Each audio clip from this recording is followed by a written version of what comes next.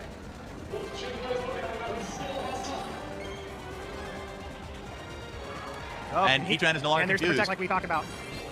This was a fairly good turn. Well, if he never got redemption, 2016 Ray retired. And Ice Beam. Wait, so Ray doesn't play anymore? So Ice Beam is one of those moves you bring in. How come Ray Rizzo doesn't play Not known anymore? for being a universally high attack.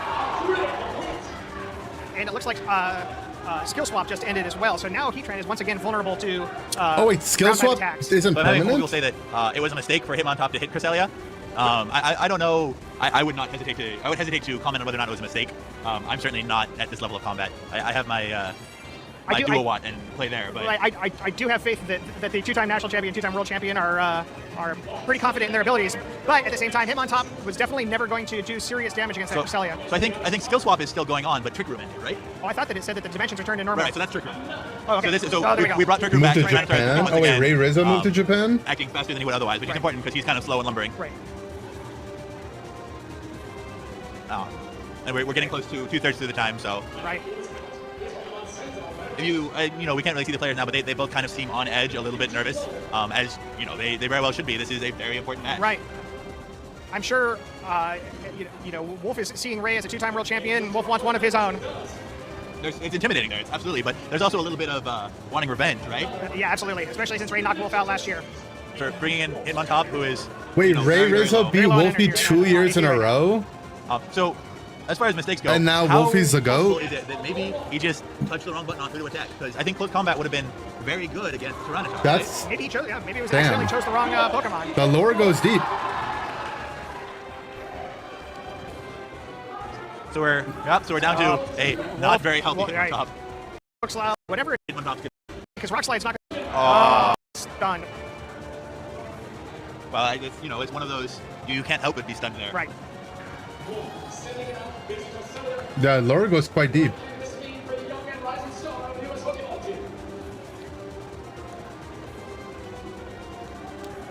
It looks like we definitely saw the That's misclick. forfeited. That was it. Yeah.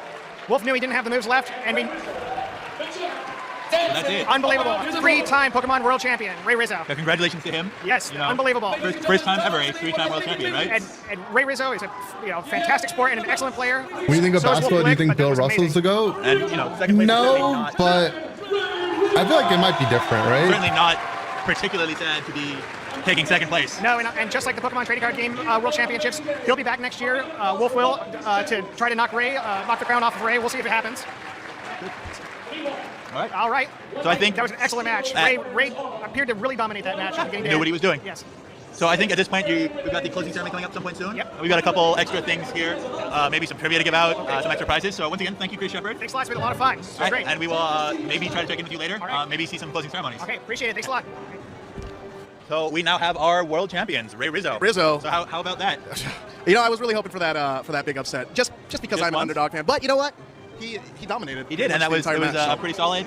He seems very happy about it, very excited, as he should be. Surprisingly enough, I don't think he was really surprised. I think he Was this in I think Hawaii? He felt really confident going in, and he knew that he was the dominant player. Well, he videoed in my party all those months later. So well, there you go. There you go. There are our favorite Pokemon. On 2012 username for Pokemon.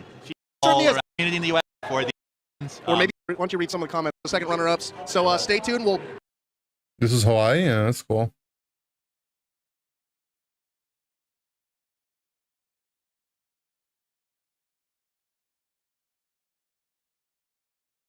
The legend has it these commentators are still learning Generation 2 mechanics.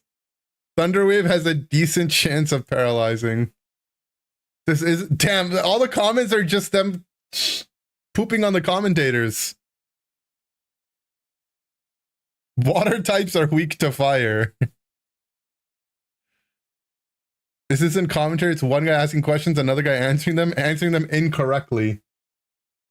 They're clueless? Yeah, I mean, you can blame them, I guess, a little bit, but...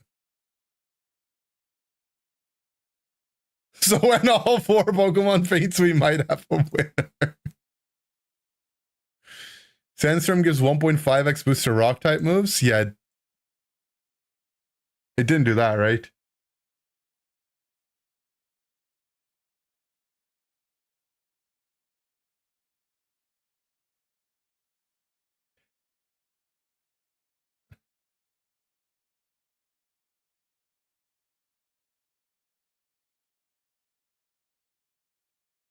It's funny. Commentators are talking to people who don't play VGC 24/7. That's true. They definitely have to explain easy mechanics, but they also were just saying stuff that was wrong, right? They said something about like skill swap ended. I mean, maybe did skill swap actually have a duration back then? Because it was just a trick room that ended.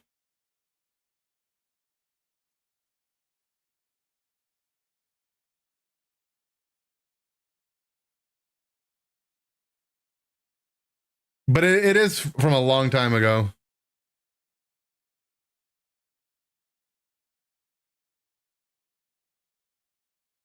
Does not have a duration. That's how, I mean, that's how it works now. I just assumed it'd be weird.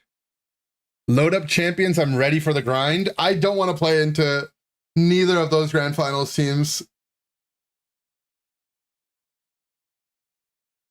I'm down to play some Unite though.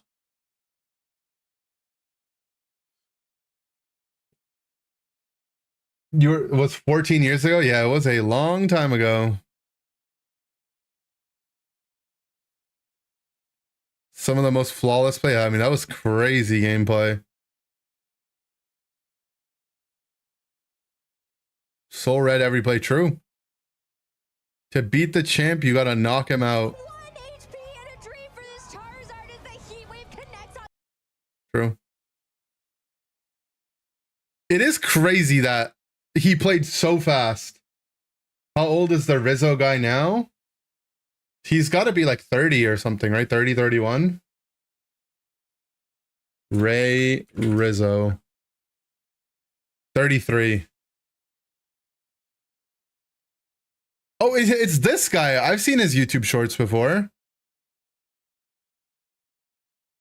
Oh, he still makes videos? Rank 1 with only bug type Pokemon, or I eat a bug. I mean, it's 3 years ago. That's a good stream, though. Why female Pokemon are optimal competitively. Oh, from 2. Oh, he still makes videos. He made a Pokemon Champions video. Why doesn't he play? Does he have a video on why I don't play anymore? I'm done. Oh, maybe that's it. How I unqualified for the Pokemon World Championships? How I qualified for Japanese... Oh, wait, he has been playing. He didn't full retire. How I qualified for Japanese Pokemon... How I unqualified. How did he unqualify? And then he was done. What's going on, guys? Welcome to the Stage 2. National branch of the Pokemon. This entire tournament. Just play some Prevail. 3 games. You have to go at least 2. How did he unqualify? We'll see what they do. We'll see if they're able to get these that you might normally find. So basically, your first 3 games, you have to go at least 2-1 if you want to qualify for Worlds. So yeah, when it comes to variance, there is an insane amount of variance. It's not like they decided, okay, we're gonna have a maybe you Swiss just kept eating tournament, bugs. So the copy pasta you posted? I did not see it. No. 128 at a Is Swiss it tournament. posted here? Is it good? Okay, 7 rounds, go 4-3. I mean, that feels a lot better as a player, you know. Okay, so I have to win more games than I lose. That's the goal. But now it's like it all comes down to just 3 games, and that's it. So pretty awful, extremely disappointing, frustrating to say the least. I don't know if it's going to change from here, but... Wait, so I'm confused. Why did he not qualify?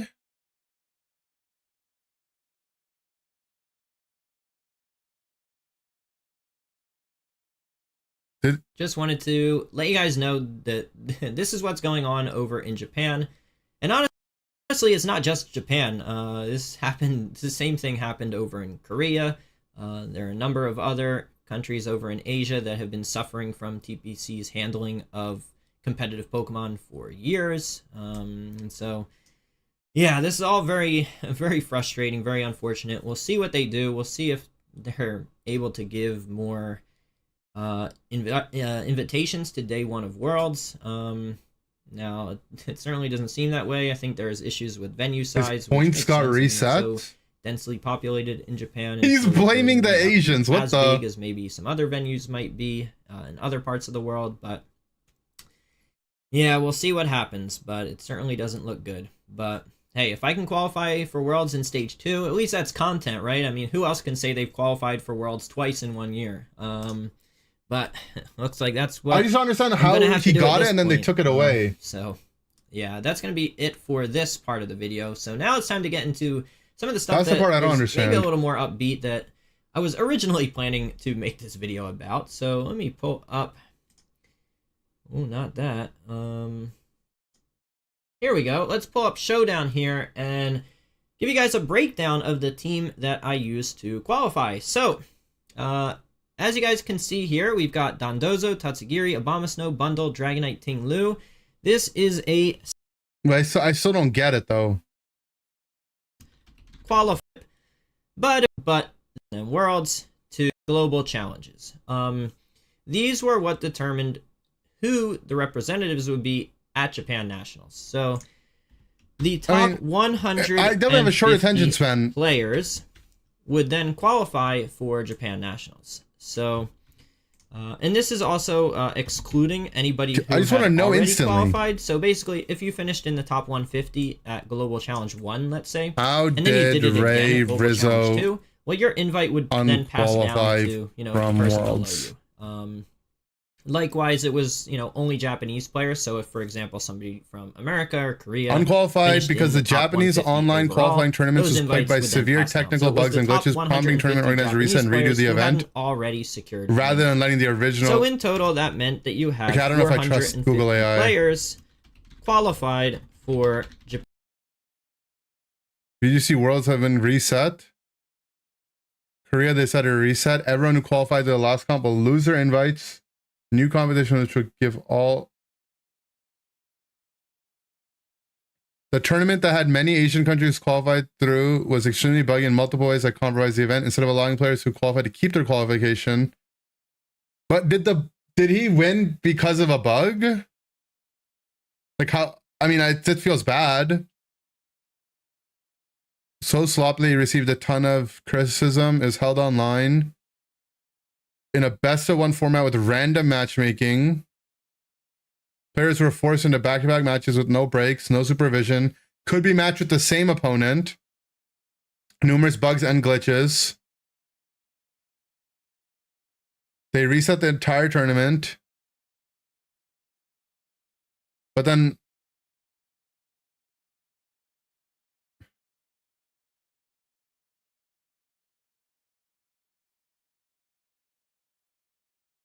okay, so it looks like it was just bugged.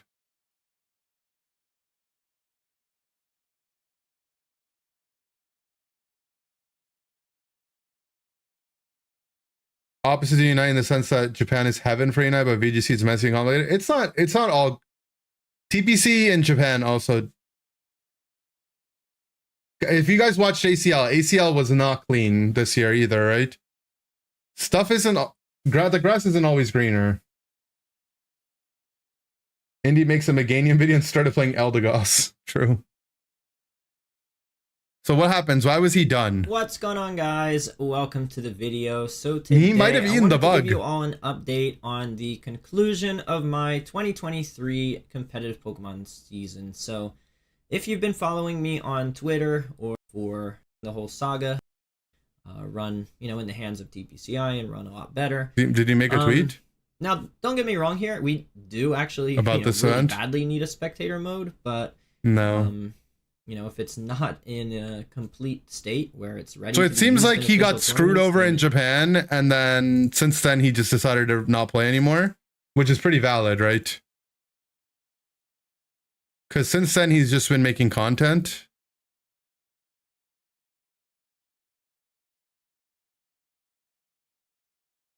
Okay. In 2014, Rizzo was alleged to have cheated by using a hacked Aegislash. He denied, but said he would not be using the Pokemon in the future. I mean, I don't know. The cheating allegations exist for every player. Wait, this guy's only stream ever was rank 1 with only bug-type Pokemon, or I eat a bug. Did he eat a bug? Final game to get us to Master Ball. We have Scizor, okay? And that's what we need to open up this package.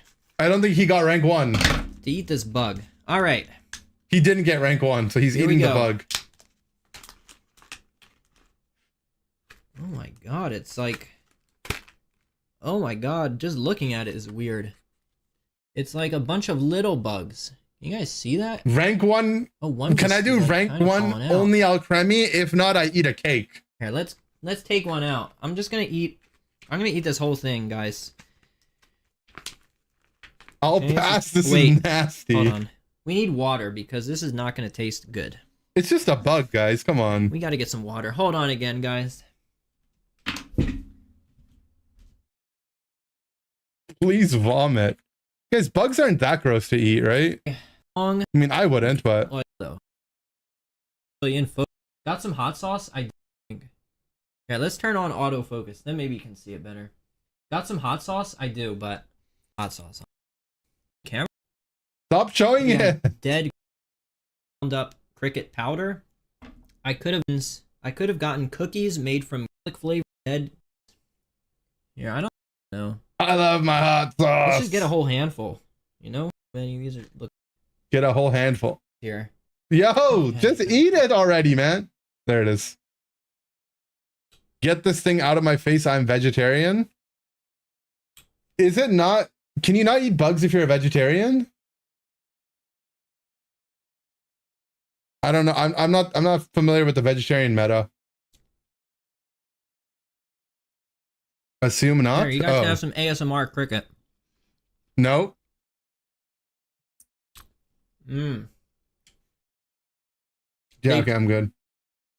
That's enough.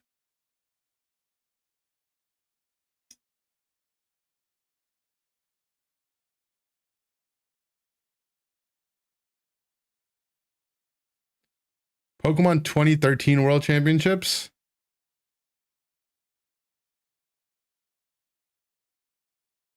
Unkvid. We could play some Unite maybe. Hop on Unite. It might be time to hop on Unite. I need to take a short break though. I've been kind of just sitting here for a couple hours. So give me a couple minutes. I'm gonna get up, stretch my legs. I'll be back in 5, and then we'll play some Unite. Oh, Psyduck, you're my funny friend with that lost and blank-eyed stare. Wandering through each battle like you haven't got a care. You stumble and fumble, holding your head tight. But somehow with you, everything feels right. Psyduck, Psyduck. What's going on inside with that puzzled face you're trying to hide? You're quirky, you're clumsy, you're one of a kind. Psyduck, Psyduck, you're always on my mind.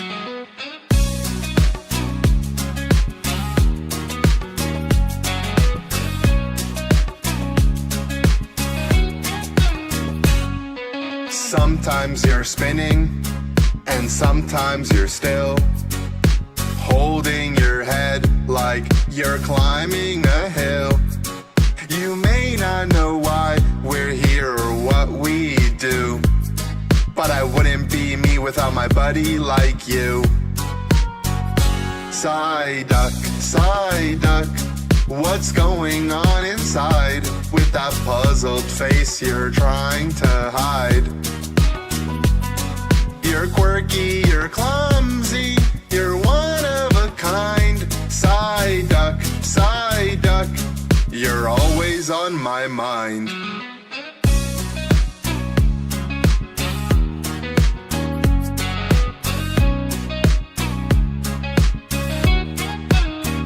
Sometimes you're spinning, and sometimes you're still, holding your head like you're climbing a hill. You may not know why we're here or what we do, but I wouldn't be me without my buddy like you. When the world is spinning and it's hard to see, you're the friend who's lost right there with me.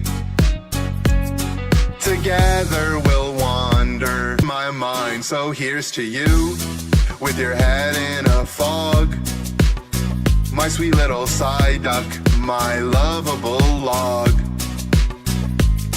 You're baffled and goofy, a friend so true. Psyduck, my Psyduck, I'm always here for you.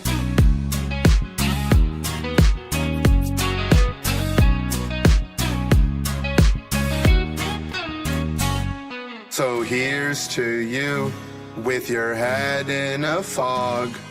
My sweet little Psyduck, my lovable log.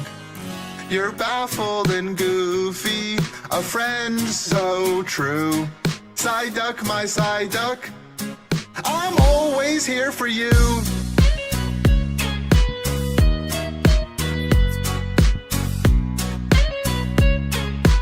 Always here for you. Oh, Psyduck, you're my funny friend with that lost and blank-eyed stare. Wandering through each battle like you haven't got a care. You stumble and fumble, holding your head tight. But somehow with you, everything feels right.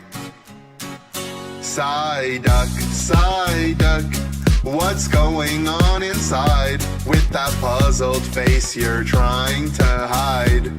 Alright, I'm back. I got something to eat. I walked, I stretched my legs, I got some water. Let's watch some more content. Big stretch. Big stretch. Should we see what happened with PokeAim? Okay. So okay. I did it last year. I'll do it again whenever I go on trips. I am vlogging. Your boy is about to go to the Indy Regional. I'm gonna go to a flight. Unfortunately, should I do this? Cannot make it this time due to his clinicals that he's doing, and they didn't give him the time off, even though he booked his flight and everything. So I feel bad for my boy, but it's gonna be myself and Mace. I am not prepped at all. I'm going 0 and 8 this year, and yeah, I'm going to turn on the car, get some gas. It is hot as hell, and I'm excited. I'm excited to meet y'all as well. It's gonna be a good time. So make sure you say hi to me if you see me. All right. I'll see y'all. This ain't a short on live. I'm gonna be like, be right back for a battle. Okay, so I just got here. I have 16 minutes till. Didn't he miss his flight or something? I gotta go through TSA. PokeAim used to have photographic memory and lost it because he doesn't sleep? Yeah, we'll see what happens. Really? Okay, he needs to just go to sleep. He might get it back. Even if there was traffic or whatever, I should have tried to leave earlier, but I had a lot of errands to do in the morning, make sure things were done in the house, make sure videos were done so y'all have videos no matter what. So it's on me. Anyway. I had two options, right? One is drive 12 hours to Indianapolis, which is something I was legitimately entertaining.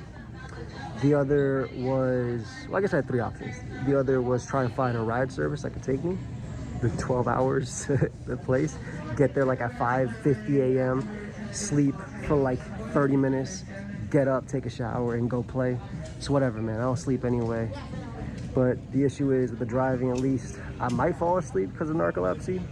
I don't sleep like at night, but I sleep when I need to stay awake. Oh, like he has like an actual condition, also, I see. You know, my third option, which was I didn't know that. Another flight. Now, there were no flights straight to Indianapolis, so my 2-hour flight became one with an extension. I'm actually going to Chicago.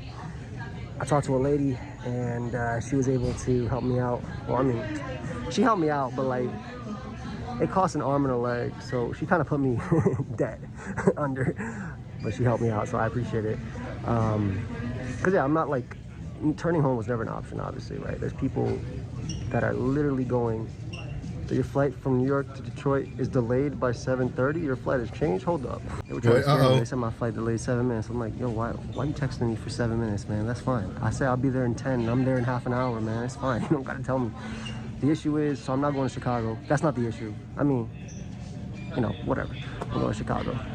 I'm from New York, you know, but I'm going to Chicago. So his flight gets delayed, and then it gets delayed. I have connecting flight Chicago. There's a connecting flight to Indianapolis, and they're getting us a little bit later. They're actually boarding right now for my flight, but I'm definitely not in the first, even though I paid probably what could have been first.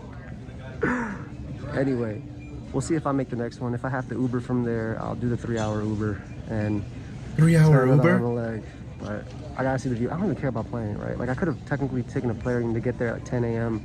I would have missed out on playing, but at least I would have seen the people that literally came out to say hi to me. I got people in my Discord that literally came out to say hi, so I'm not gonna do that. So anyway, I'll see y'all.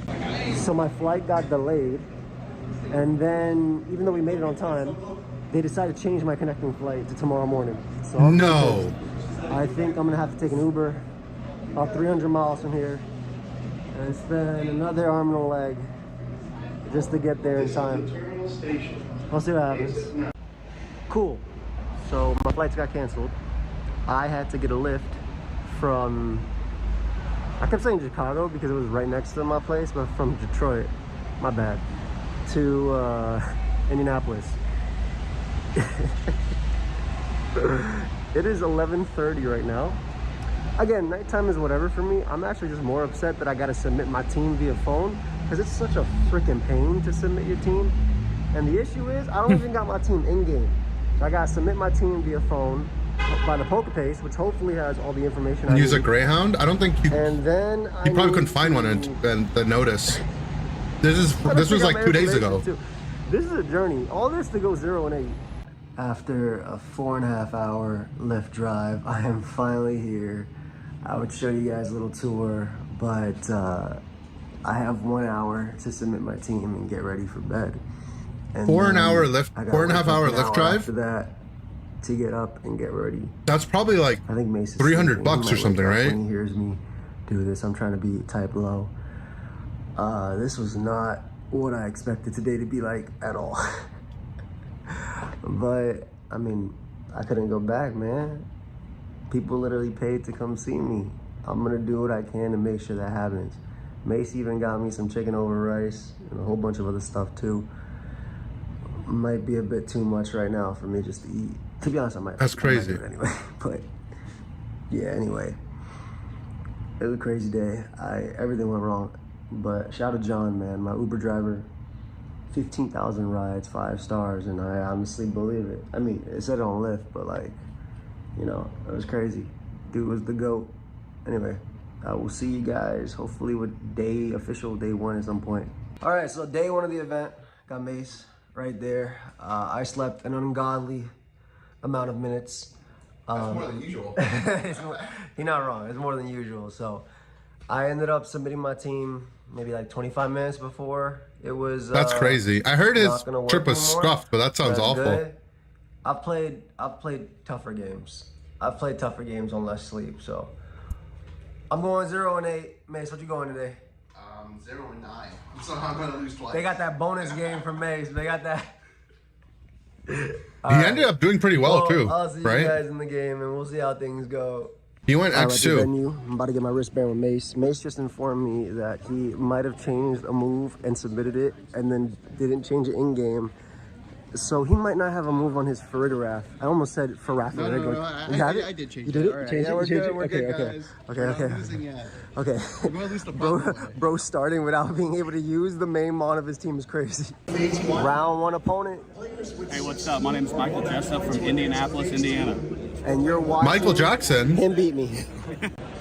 So I lost round 1 pretty badly. They just bought me.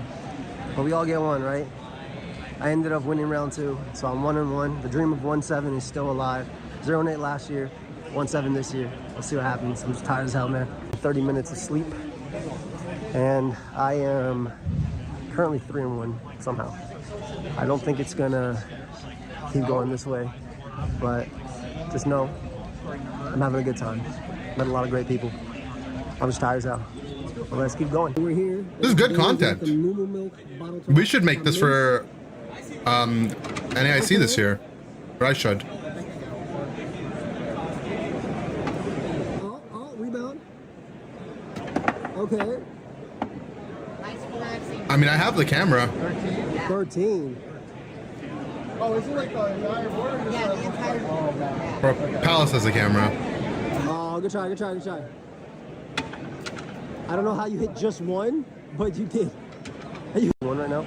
Our boy Necro didn't start till 3:20. So there's connection issues and everything. It was insane. But I somehow made it to day 2. I 6-2'd. My winning in was actually recorded on not like the mainstream, but like on a side stream.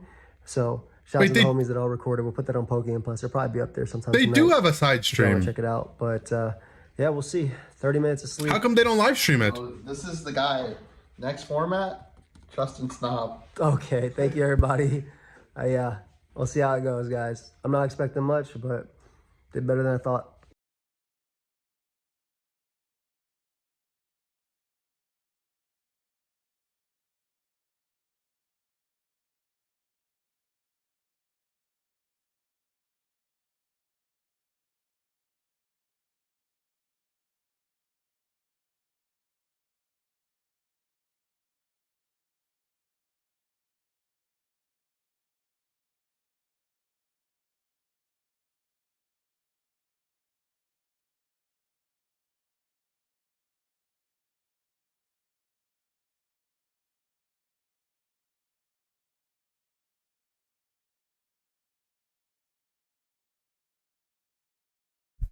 Yeah. Now we play Pokemon Unite. I was muted. I didn't even realize.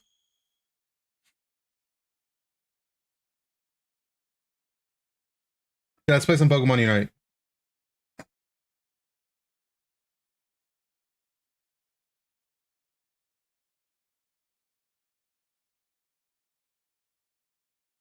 I might play some champions. I'm kind of in like a champions mood. Can you play supporter for the first game? I only have time to watch one game. Okay, I'm playing game support.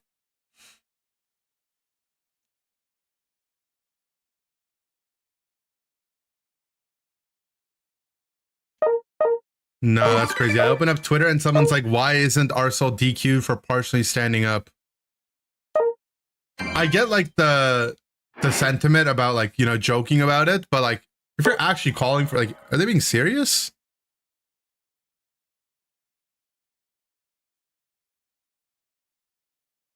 No, right?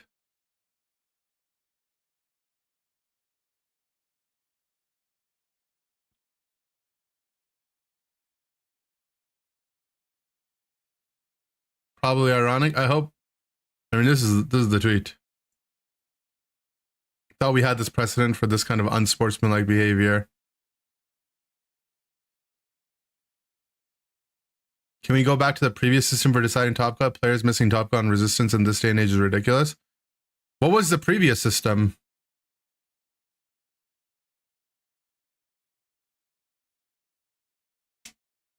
How else? Isn't that always going to happen if it's Swiss?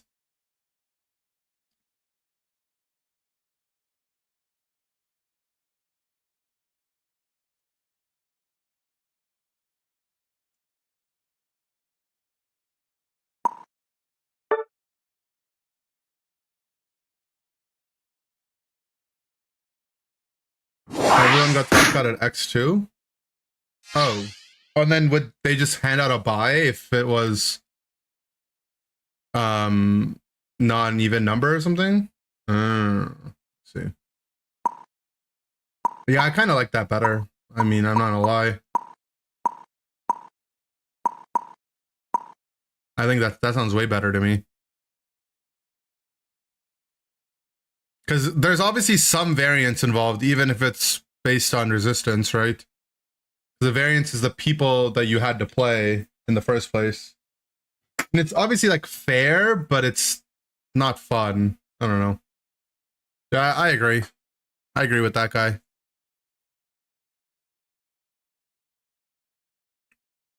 Okay, let's play. Been liking the Leaf Tornado.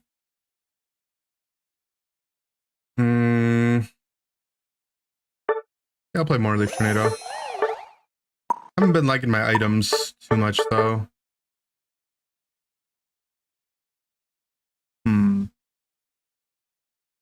I think we want anti-heal for sure.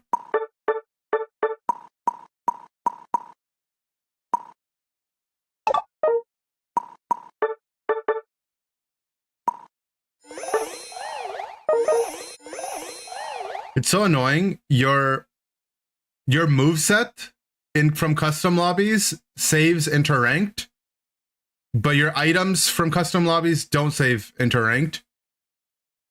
But your items from ranked saved into custom lobbies. So I had Pollen Puff Cotton Guard on because that's what I played in scrims. But the items I changed to didn't change. It's just like it's just so. I mean, it just doesn't make sense. That's what's the music on.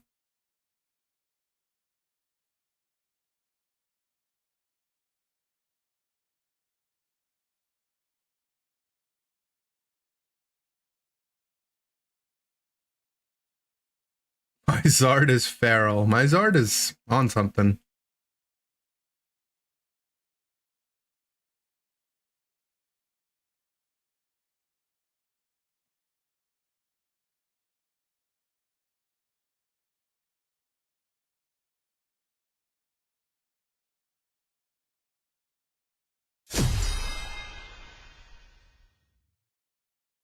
Damn, the guy that won, Arcel, he owns his own car dealership.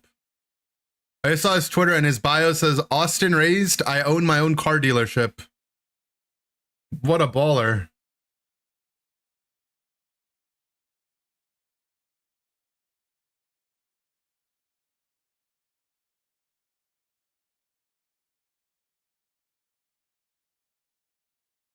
He only started playing in 2024.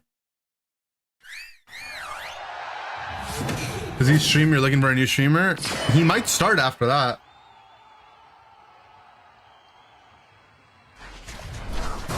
He might not be as kind to grandmas as me, though.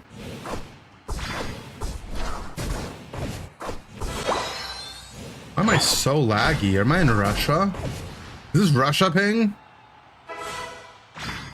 It actually feels like Russia ping, I'm not gonna lie.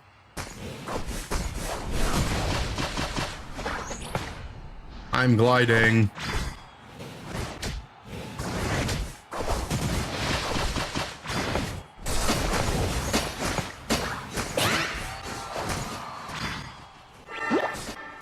What's up, Ruffin?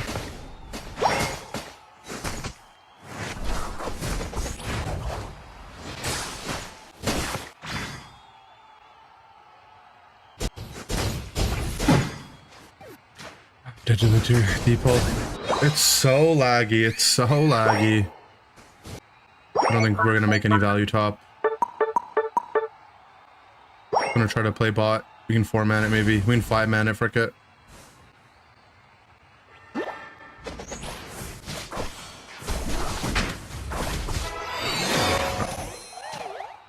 Seeing Choice Specs cooldown live would be really nice.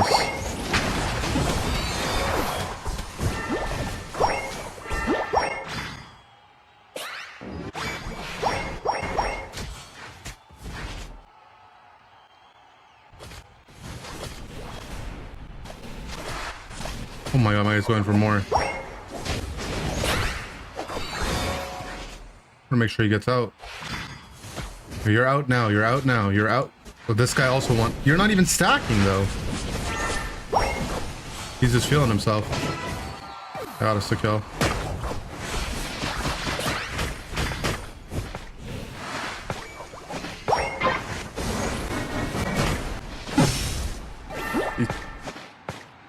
Could just sit back. Streaming for 9 hours? That's what it says, yeah. Did the new season start? Not yet. I think it's tomorrow? Or the day after, maybe?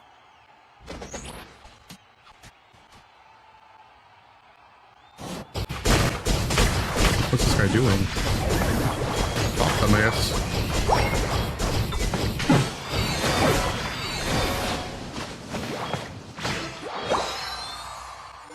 Is it tonight? Oh, it might be tonight.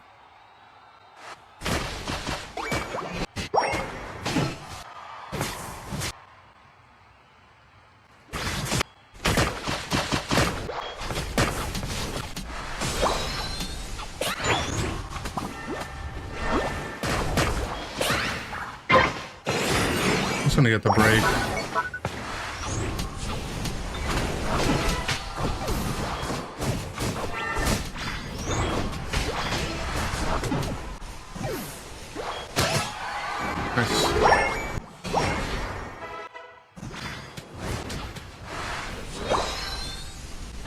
Like, I know he's not stacking. I feel like he forgot he's not stacking.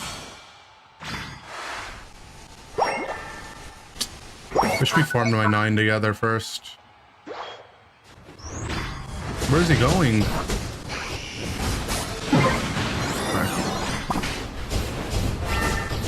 I just need him to hit the people in front of him so I can actually play the fight.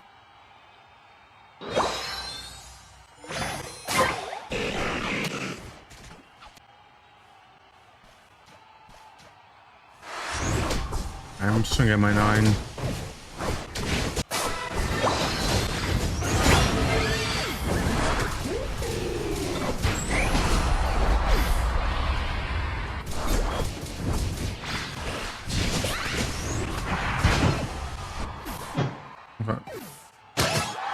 Surprised they pushed that, but fine.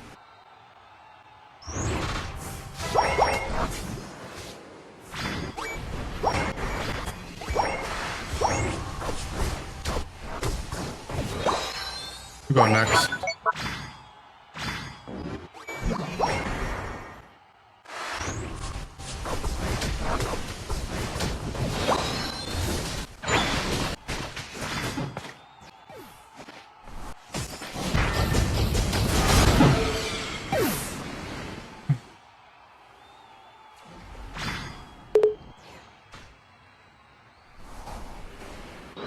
Yeah, I've got my Unite back at least.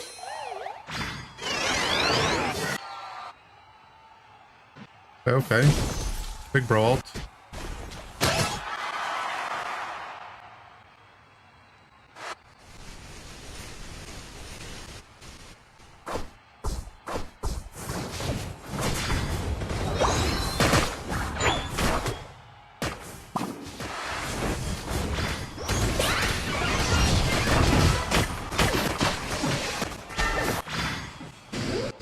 I want to fight on our pad here, man. My Zard is coming. Couldn't press my ult because I'm on ping. So sad.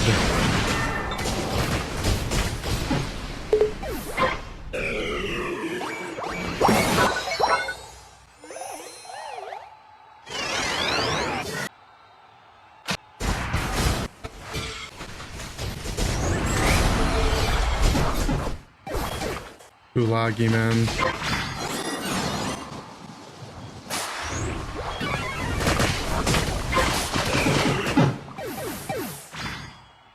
I mean, we should be able to hold bot at least.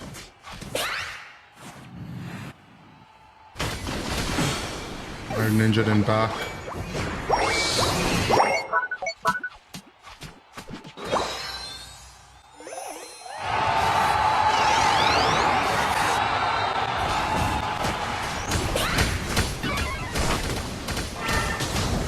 They coming?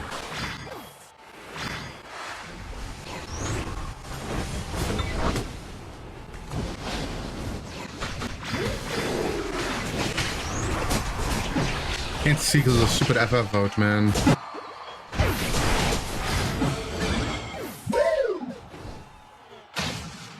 don't understand why they're FFing though. They broke our bot pad and then they're in our jungle, and my Granger's been farming for 4 minutes now.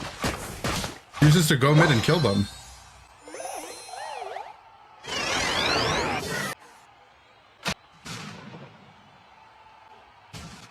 But when you see me in the enemy, I heard. It's exciting.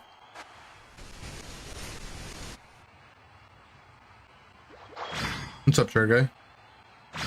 Can you donate for a song request? Okay.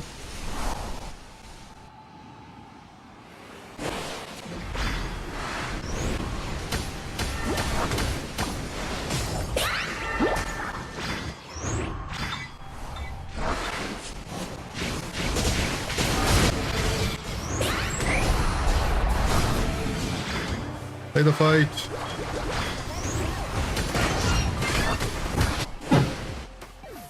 They're all one. Where did my ninja even die, or I even died to?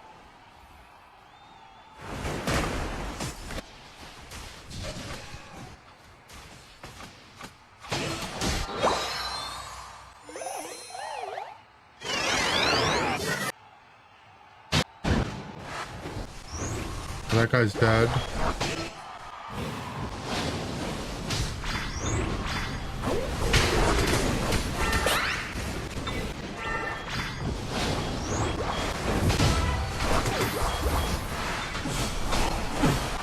Nice.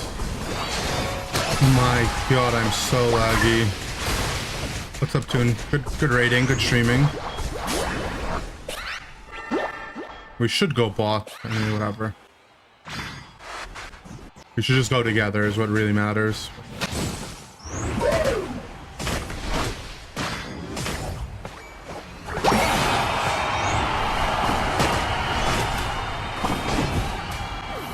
Get back to your home server? I think I'm in like Russia or something.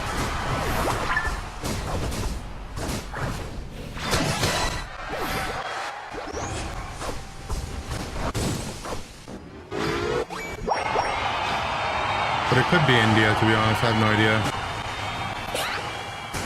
Weird, because my Q didn't go long.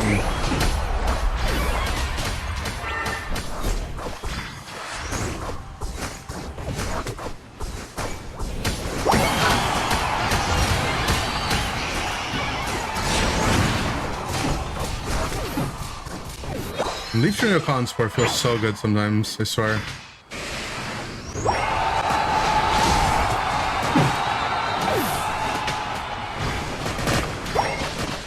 Chinatown Amigos. Is that the song?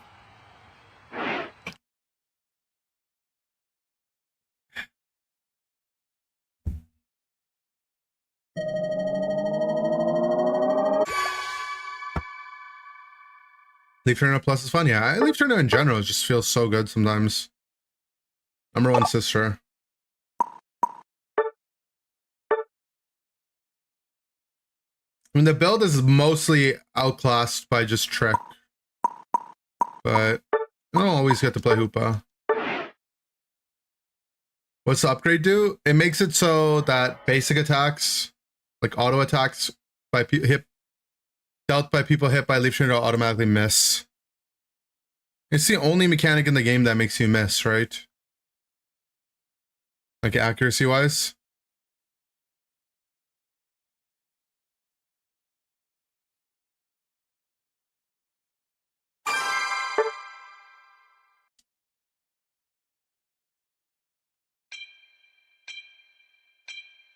It has some bad words. Oh yeah, I don't do bad words.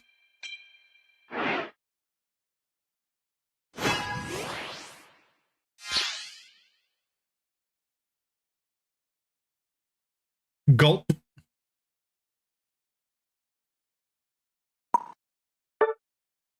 Shed Doll makes you miss? Mmm.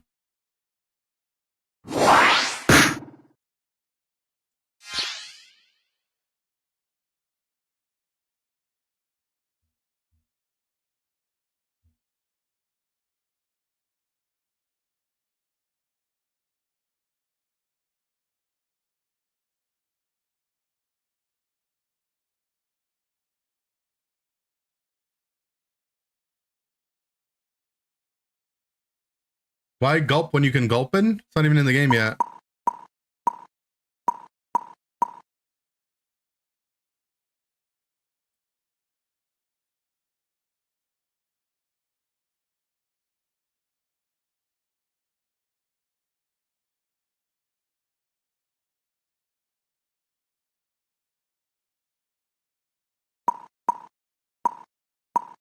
Yeah, we don't have it, but we will one day.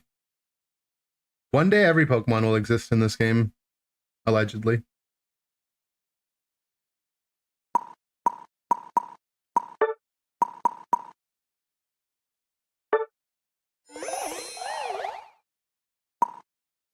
Why does my Dina want to top? El Chico Ender, lol. What's up, Majub?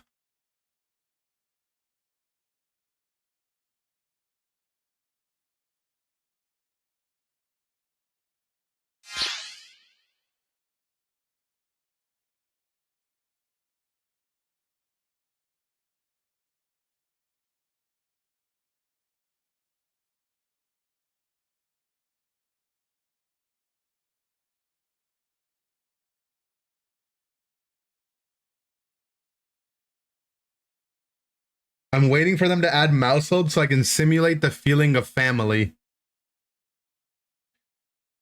What if you end up being a mouse family of 3 Mousehold, though? Gulp.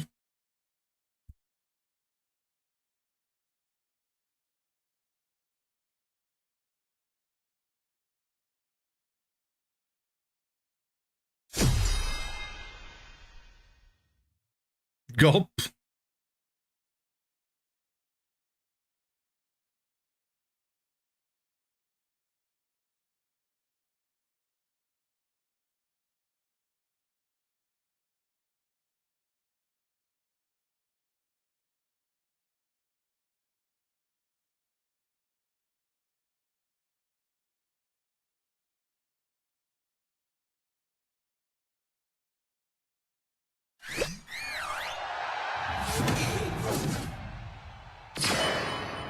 I still can't believe that guy 8-0'd Wolfie in the Grands.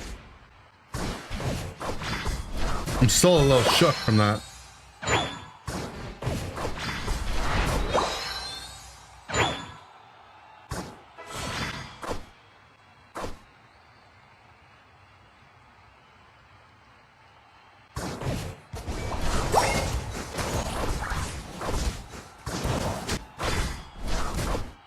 Not fair, man. Cinder's just taking a losing trade with me and my guy's stacking.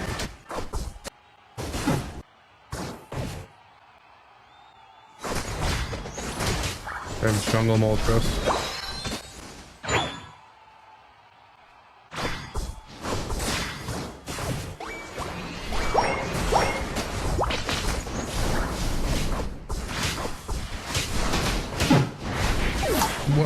What is my Zoro doing? Just kill the Moltres on our pad.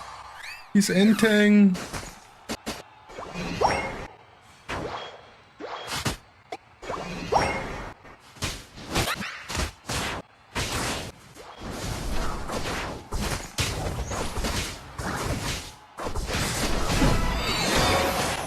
Oh, damn it, man.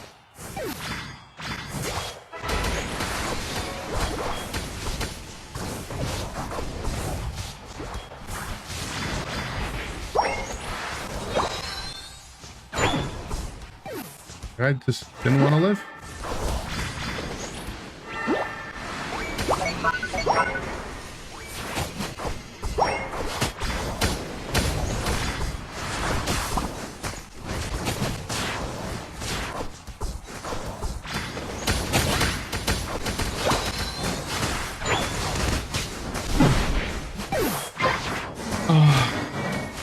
Zoro's on Russia ping. He might actually be on Russia ping. But also, he made a conscious decision to try to go for the Cinder whose cap is about to finish. Whereas if he just waited for the cap to finish, he had to kill 100%. And before that, I mean, he...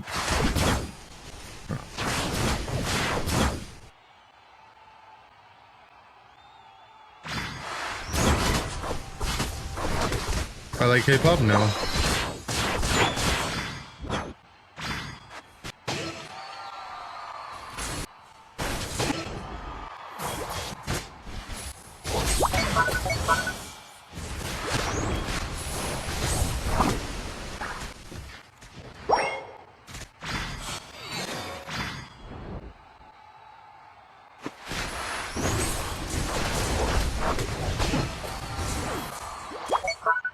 Cool.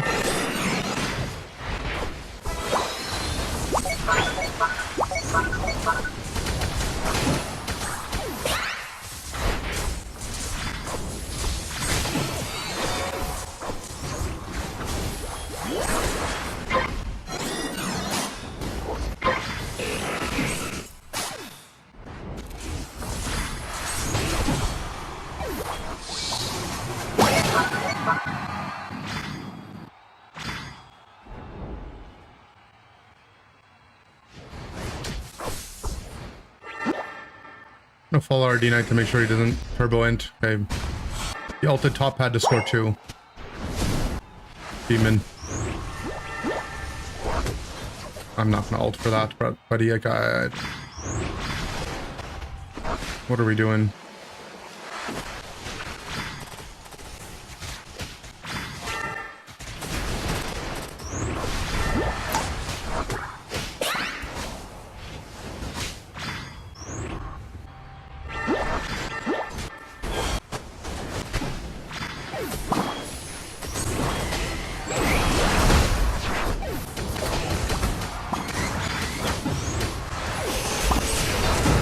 Oh my god, they exploded.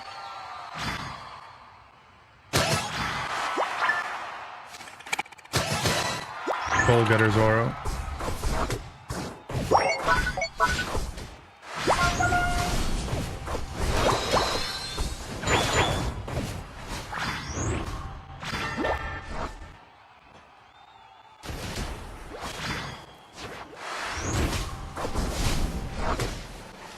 Can't get his boosted off because I blind him.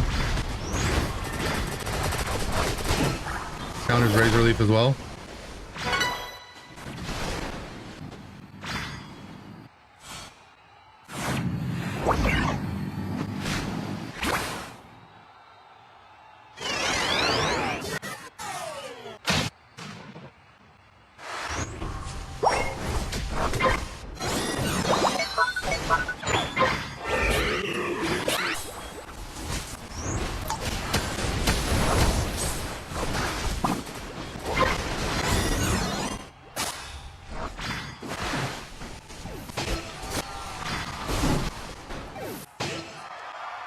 Emma Unite.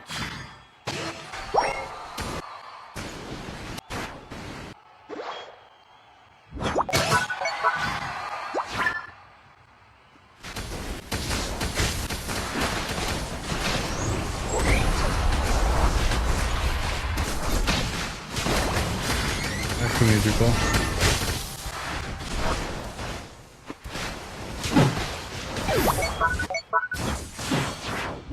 I'll get some caps top, I guess. But we're gonna lose bot pad for it. I don't understand. Our Zoro was too low to push bot. So instead of pushing bot, he pushed top. We could lose back.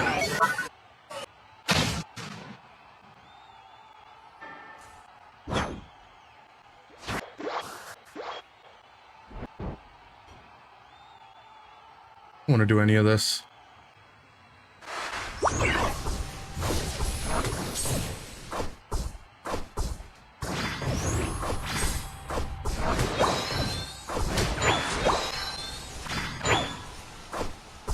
The farm 1 HP.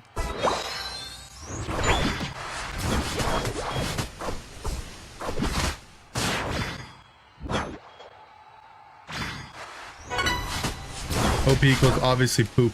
True.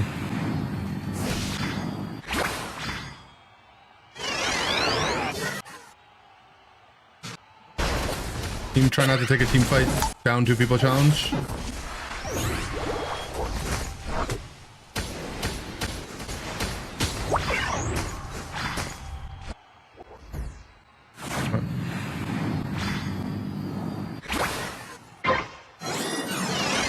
At least, it's Reggio Lucky Block. Soul Getter.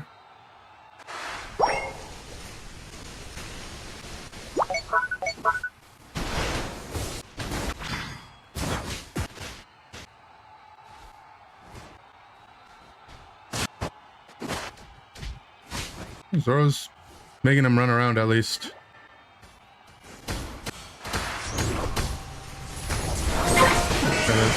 Cinder entered.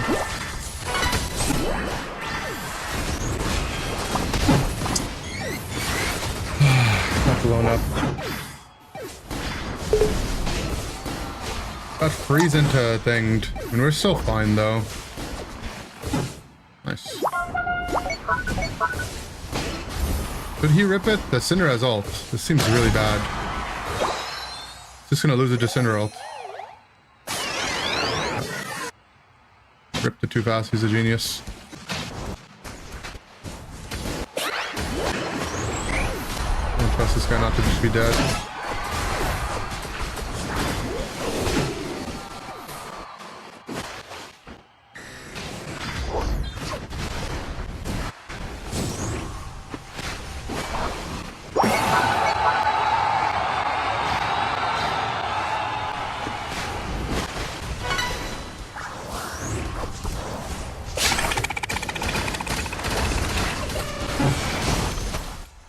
You know, just score bots, man. They're all on their pad. It's fine.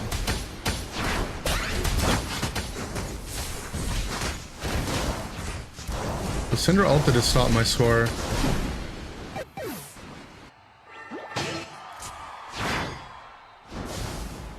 Nah, Crazy's cap went in.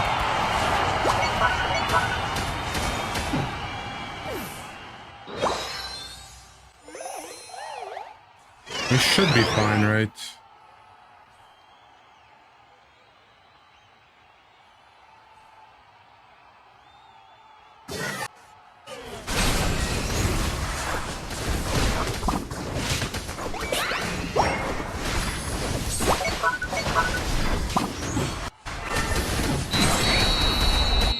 The Mo just didn't have enough money. And if he had more money, then his cap wouldn't have gone through, so...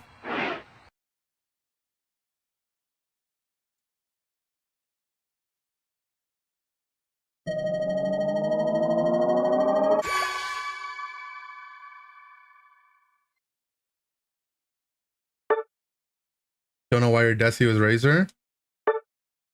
He's too demonic, bro. I knew he'd be Razor, that's why I was Leaf Tornado to counter him.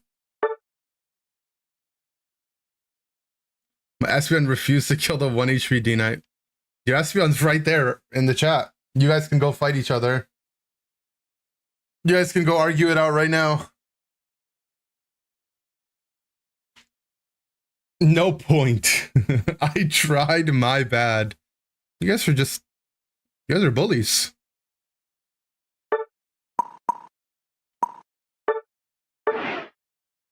Custom lobby Sundays. I mean, without the state of ranked, that's pretty much what it is if you press find match when I do.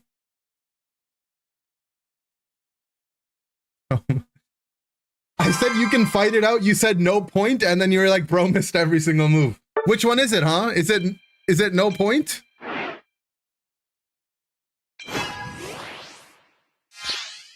No, see, the Cinder didn't ult because he face checked our entire team. This is why API is private now, yeah. Look at what you guys have done. It was the Cinder's fault. True.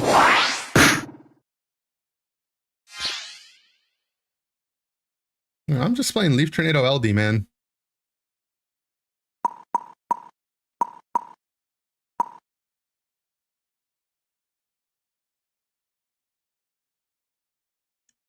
Can we redirect it into a collective frick YouTube? True.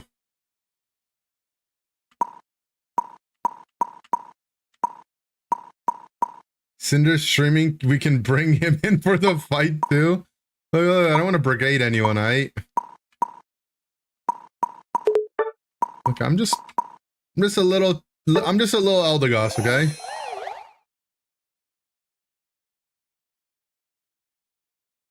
I'm just a little Eldegoss. I don't know about anyone else.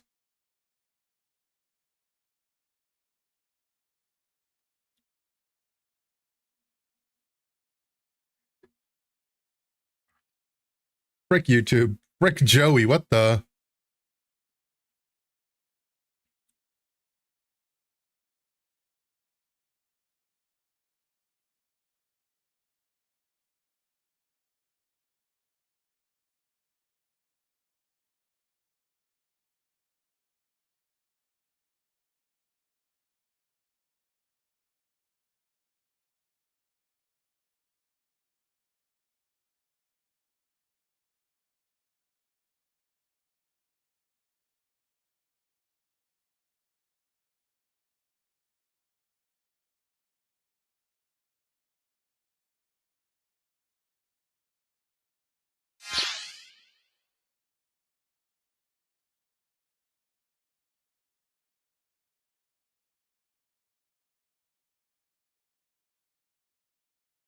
Whenever I see Leaf Tuna LD on my team, I put all the disappointments, it puts all the disappointments in my life into perspective and makes me realize how good I had it until that moment. Nah, that's messed up, bro.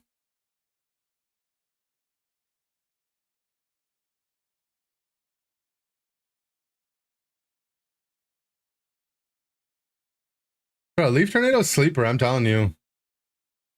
Keep moving towards your dreams. 612, 4650, 5259. Chinese food Sundays?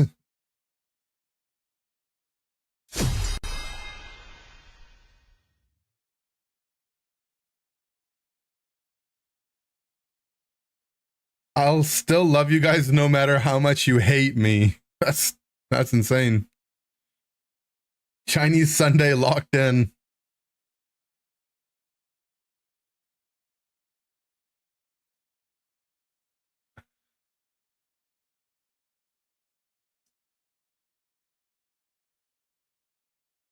Seeing the all-attacker teams. You don't want to see an all-attacker team? True. I mean, you don't have to be the attacker, though. Think about that. It could be 4 attackers.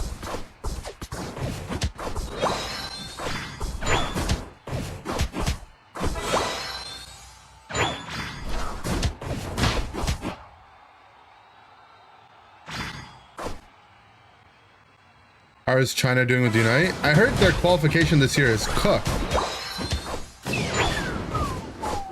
Maybe it's good, actually.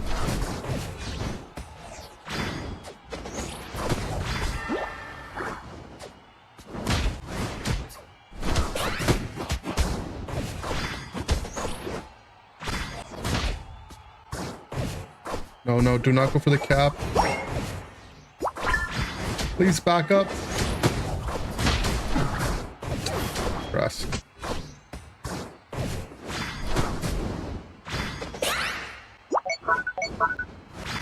Oh, our lane was so fine. Gengar?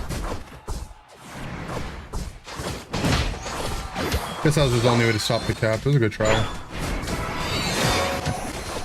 But he did it again, so now I don't really know. He did it again. Hello? Hello, team? Buzz?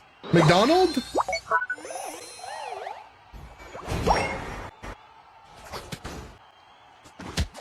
The slow smoke Gren is just dead?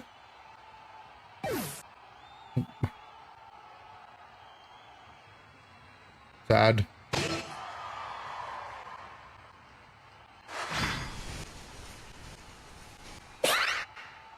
I'm gonna run into his jungle.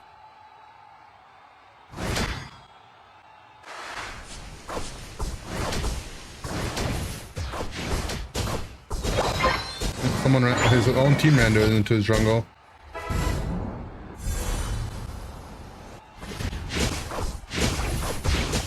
My Gengar's coming. I'm gonna speed my Gengar in to come faster. Okay, my Gengar's done it for the 3rd time now. Where he's hexed and then done his Will-O-Wisp. I'm actually getting concerned. The first time I was like, maybe it's tech to stop the cap. The second time I was like, I mean, maybe. And now I'm just concerned. Now he's stuck on the wall. Okay, we did it. Hey, kill him!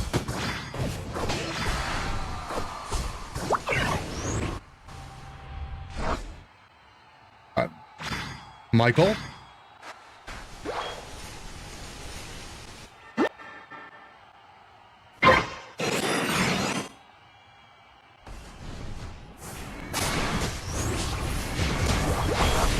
Michael, you're concerning me, Michael.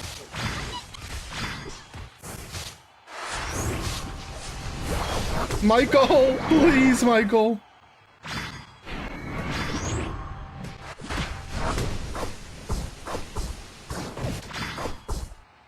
Get to your 9, Michael. He's actually freaking me out. Yeah, so apparently how it works in China now, he misses combo again. He misses combo again. He messed it up again. When will he learn? He keeps throwing the hex and then sludge bombing them.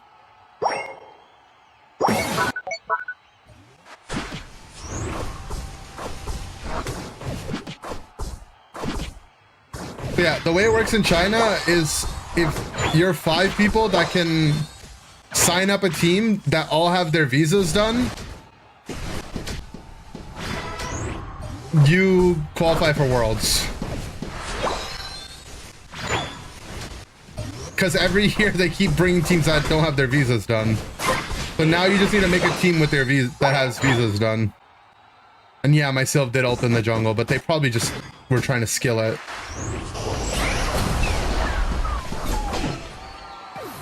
So like, I'll give them the pass for that one.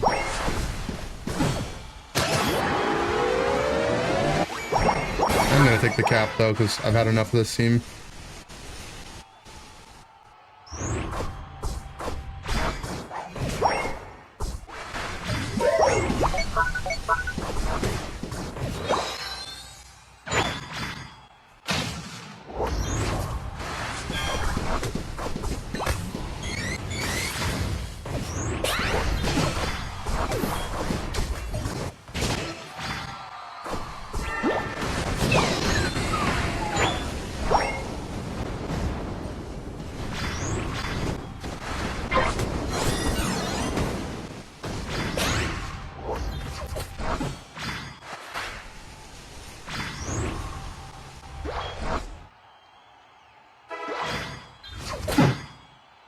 I thought my blast was walking up.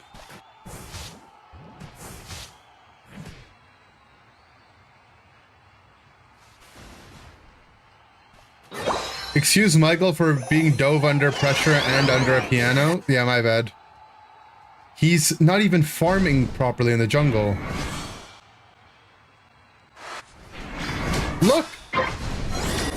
He keeps hexing the farm first.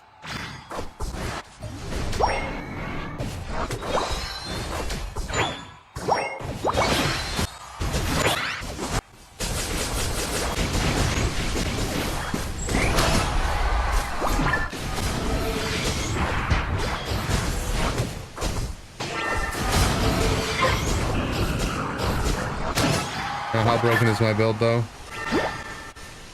It's the default counter. This cap only works if their team is doing this is AFK basically. They're not AFK basically. My team is AFK though basically.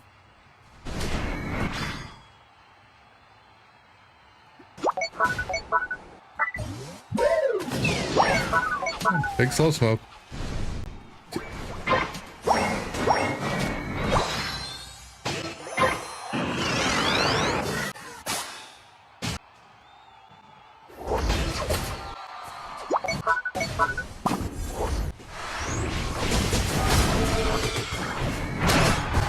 Run him out.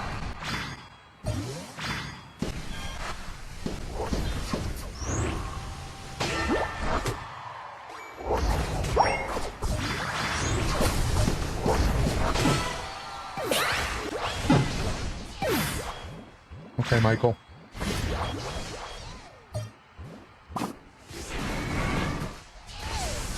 What are you doing? Why did we just Sylveon Unite? You can't make the excuse that you skilled it for the second time.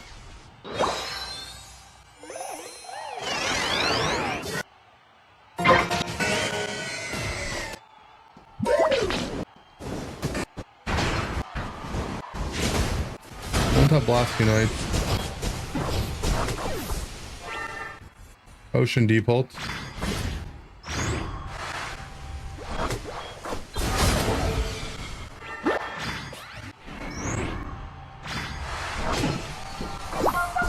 Okay, well that guy gave up.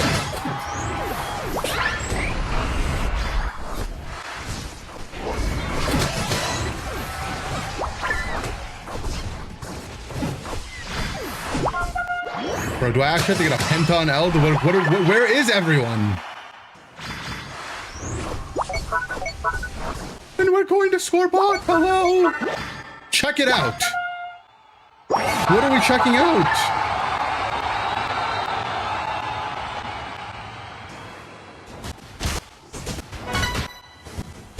Well, we're in the lead, so...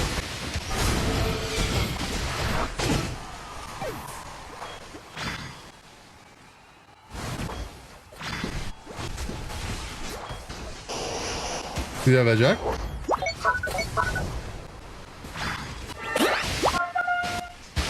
Okay, well, the Gren back cap killed my Gengar.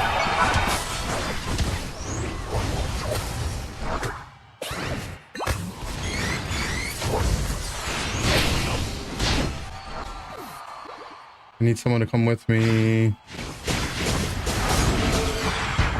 No, where's my Buzz?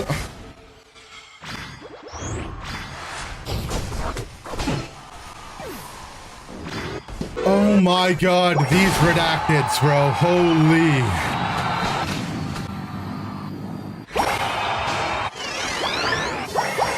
Oh my god.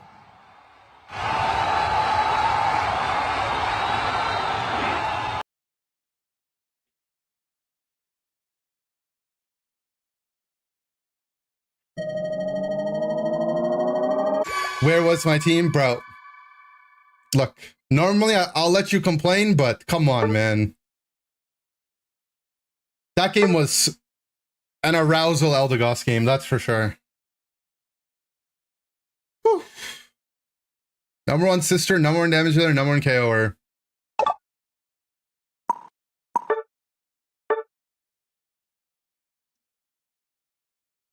Yeah, I mean, the Typhlosion did just stand still.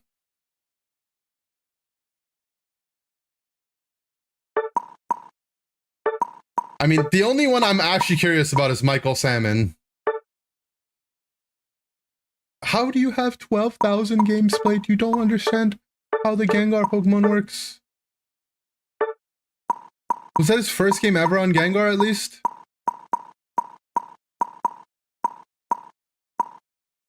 I mean, honestly, it might actually be his first game on the Hex Gengar. But also, Michael, if you've played over 10,000 games, have you not realized that the Gengar, he spits on you and then he just keeps jumping on you? How have we not realized this after 10,000 games of Pokemon Unite? You spit, then jump. He just jumps and then spits.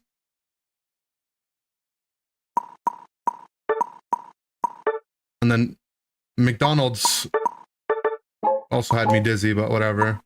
I heard Blastoise played fine, to be honest, other than the weird ult.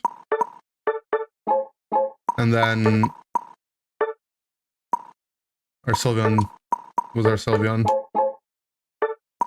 Whatever. That was a, I mean, that was a game for Leaf Tornado Cotton Spore, that's for sure.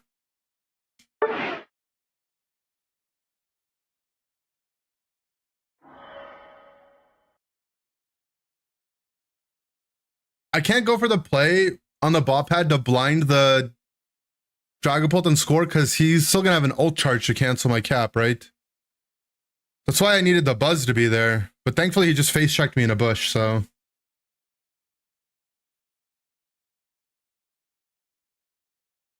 Imagine being Palm Puff, Leaf Guard.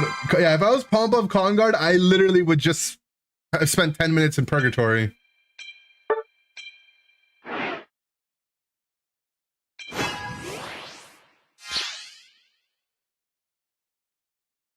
They had Glizzy Gobbler on their team. Imagine being Michael Salmon. Imagine being Michael Salmon.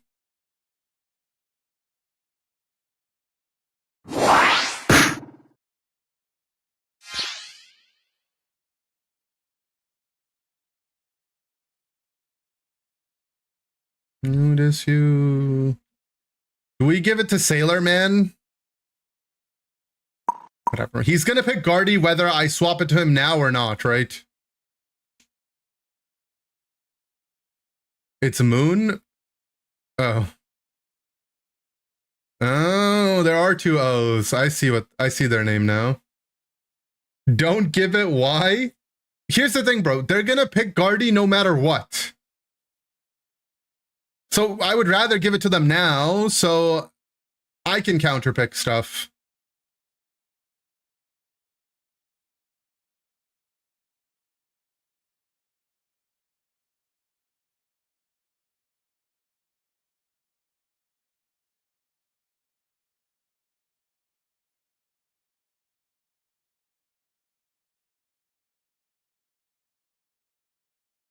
You would have taken it from true. That's actually the other answer.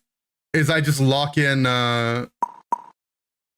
Guardy myself. Based.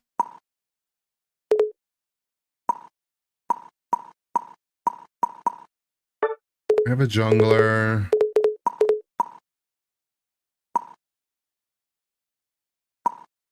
We Metagross.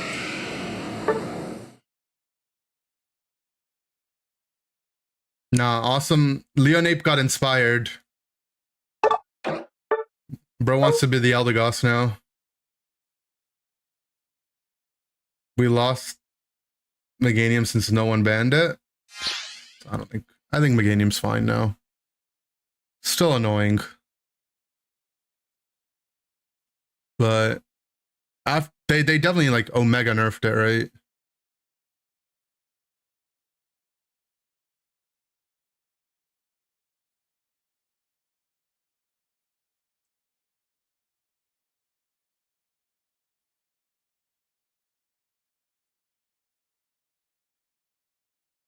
A good Eld build? It's fine. Heals too much and does too much damage? Oh, for sure it's good. Don't get me wrong. What's the inspiration behind my outfit? Chizzard. Your BF hates Meganium. Well, your boyfriend hates women. That's what that means, by the way.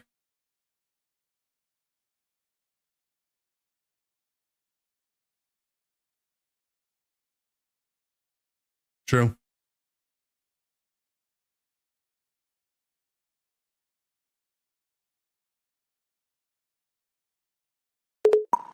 I mean, we lost to have Glizzy Gobbler.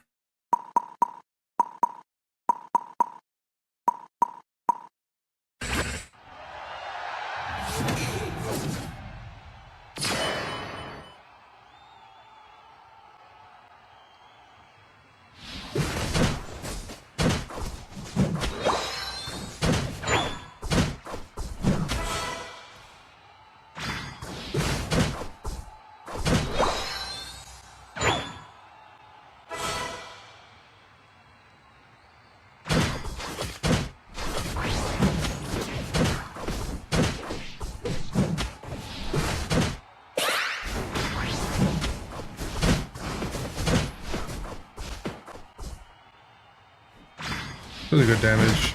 Honestly, I think if I just started hitting them initially, might have just killed them.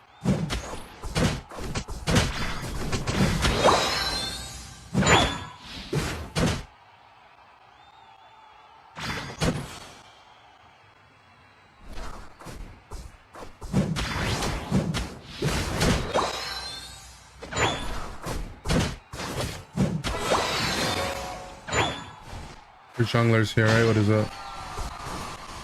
Well, their jungler's bots.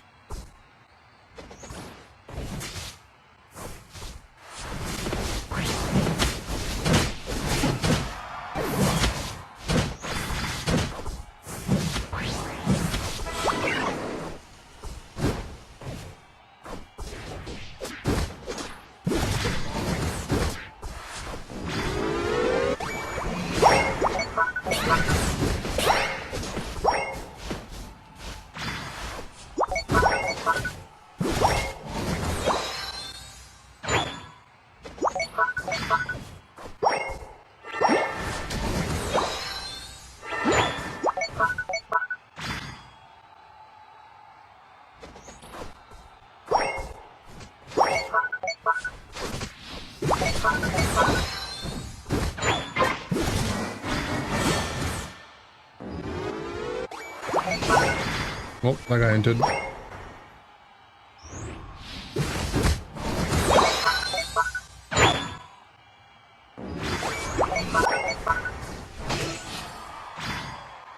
The Guardy spam ping? Who would have thought?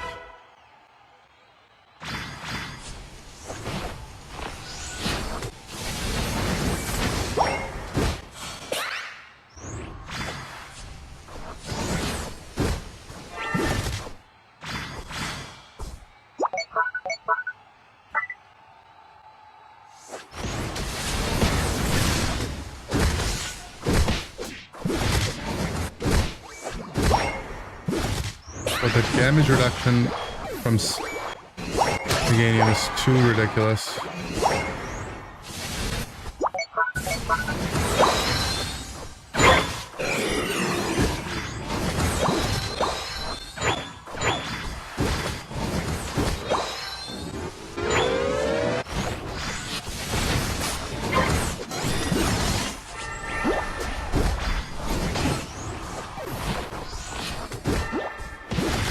I needed to get a 7 before he came back top.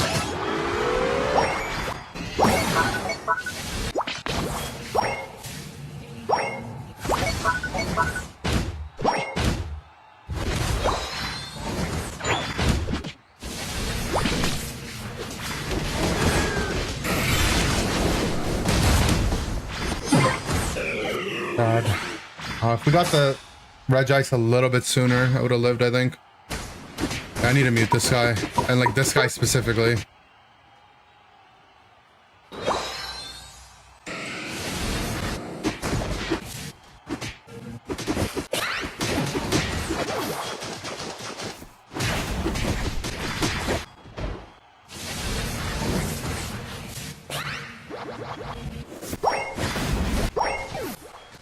Bad.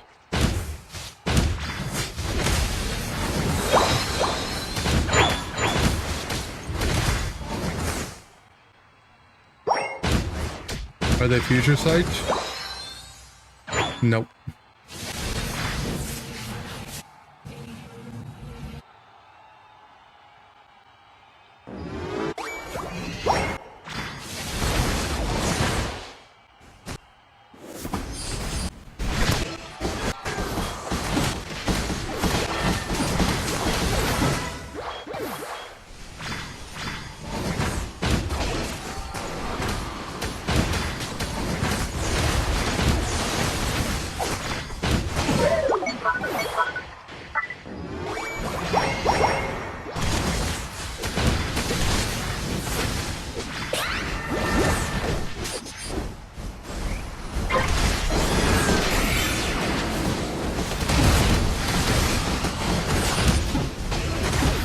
If I dropped that wall, my talent would have tied. The wall actually kept him alive.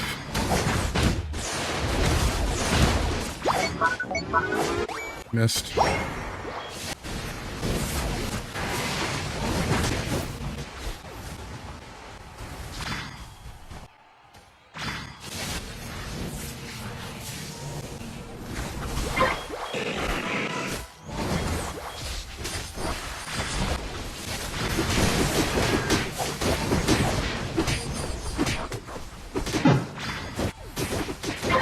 I should have not kept it leashed.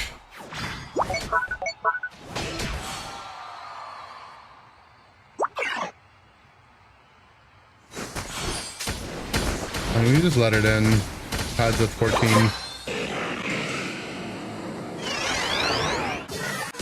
Something where Articuno has any interest in that.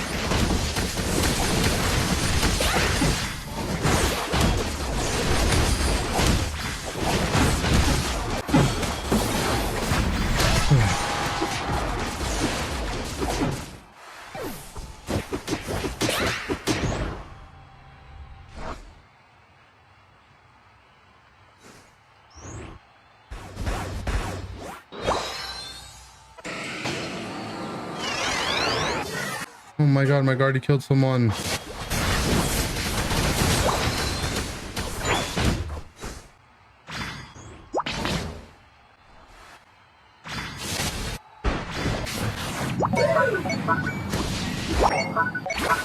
It broke with a small overtap at least.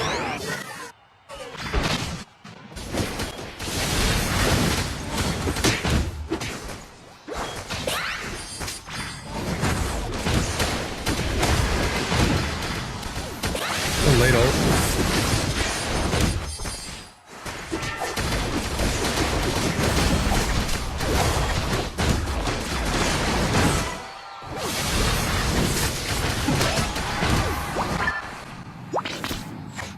Lord Luigi CZ, thanks for the raid, buddy. Enjoy the first game. It's definitely a game.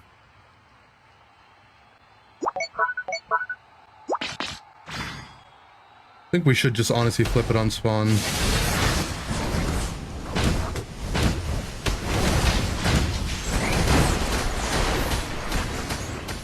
Guardy is farming for some reason. That doesn't have Unite.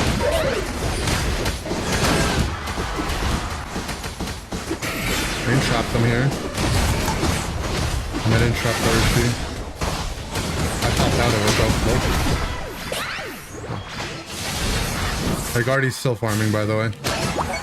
We just want a team fight, like 3v5.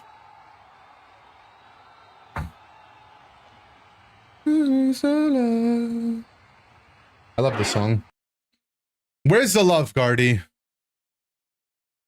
Where is the love?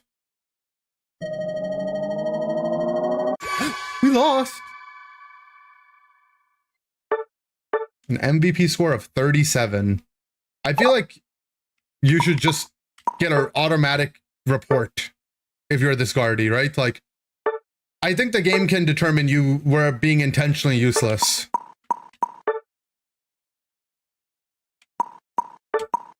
Jesus Christ, bro. Negative win rate, brand new player can only mean that you actually are a baby rager. I hate to say it. And this is a take that could get me canceled. But guaranteed this Gardevoir is a Taylor Swift stan. I said it. I'm 100% sure they're a Swiftie, and I won't be elaborating.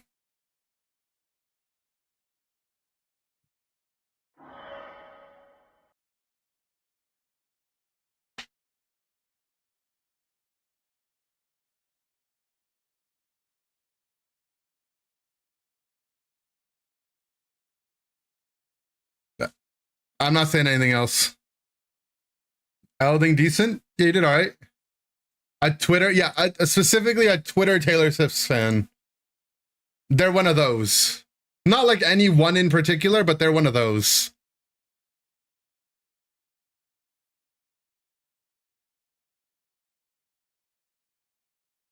If you use Twitter enough, you know exactly the type of gamer I'm talking about.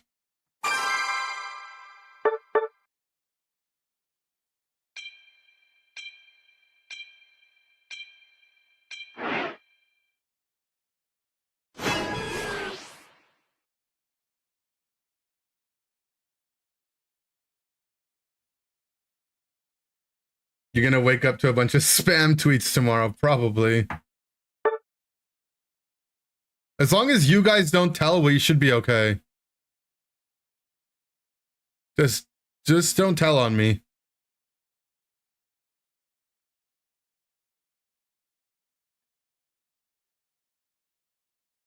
What if they're here right now? They wouldn't be here right now.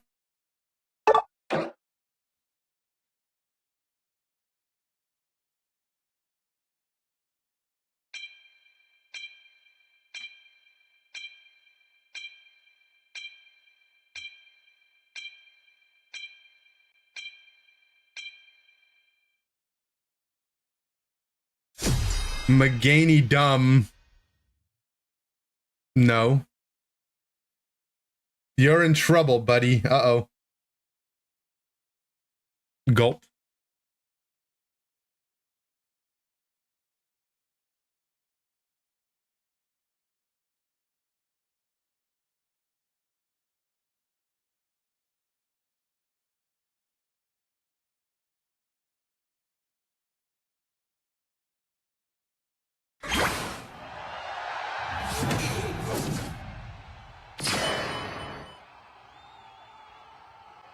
Who's forcing blind pick? Oh, I have no idea.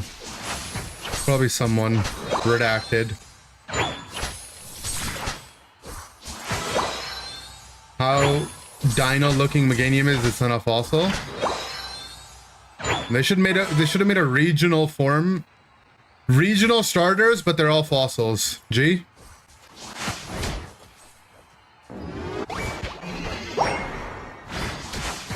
Going to VGC next year? Probably not.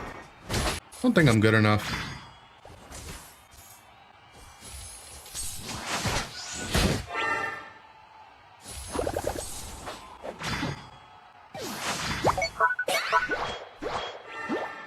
How did my guy die?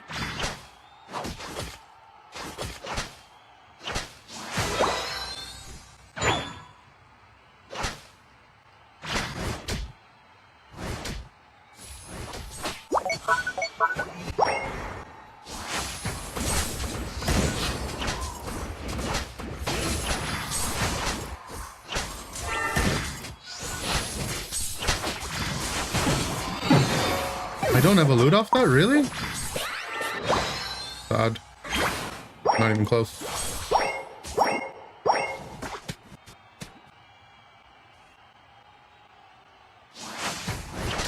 Allowed to compete in more than one game? You are allowed to, but not at the same event. So I wouldn't be able to go to Worlds for 2 games, obviously. Which makes sense, right?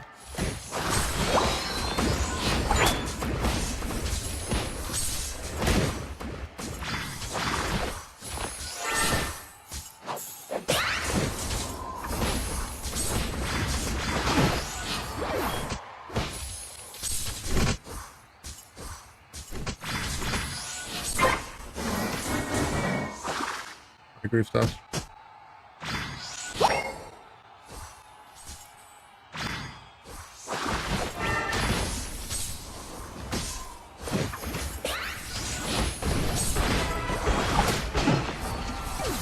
My jungler ganked my lane.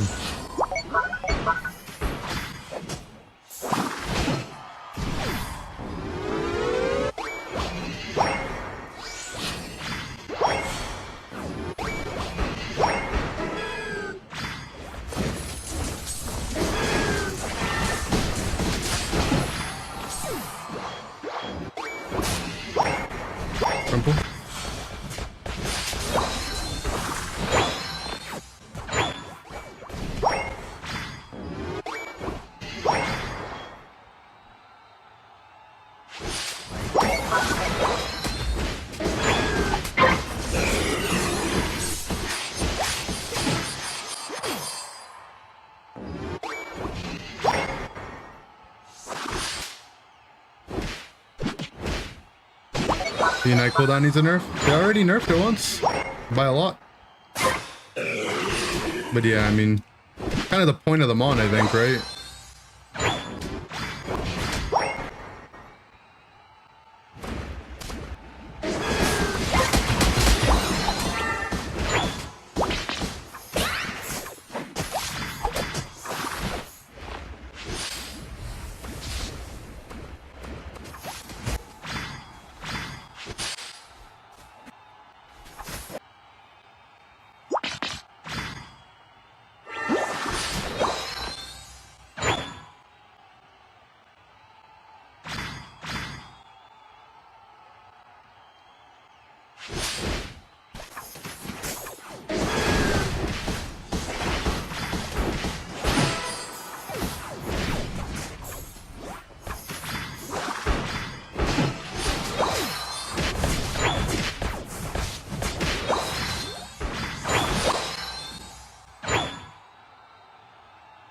As a minimum cooldown?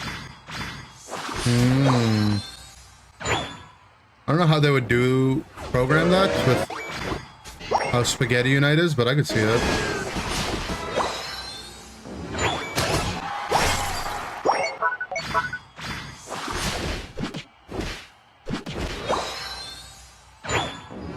At this point, I think like its early game might be some of the most OP stuff about it, though.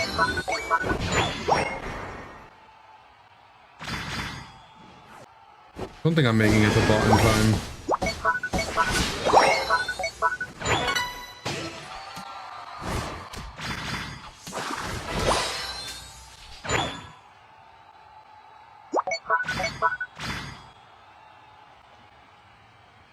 Dialga ult should de-level someone by 1 is crazy.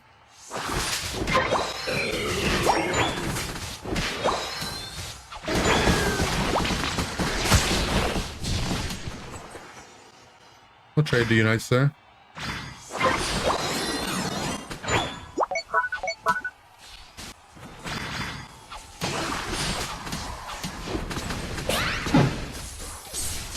Oh, I didn't see the Latios.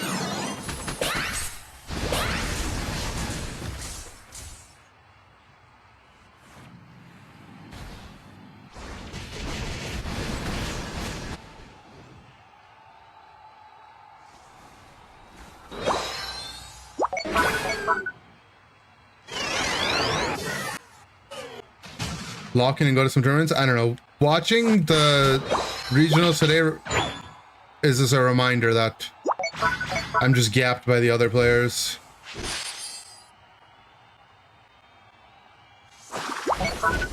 Like that Arsenal guy, like bro. That guy would fry me 10 times out of 10.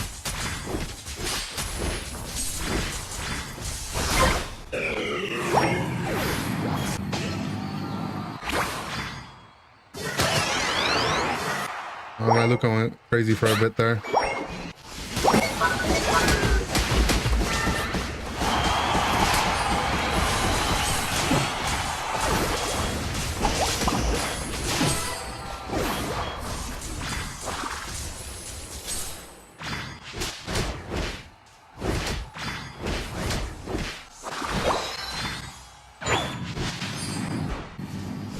A decade worth of experience? Yeah. Maybe one day, but I don't think anytime soon I could see it. Regionals were today? Indianapolis VGC Regionals. Haven't played yet this season. How is it with the new Mons? I mean, Unite ranked seems fine to me.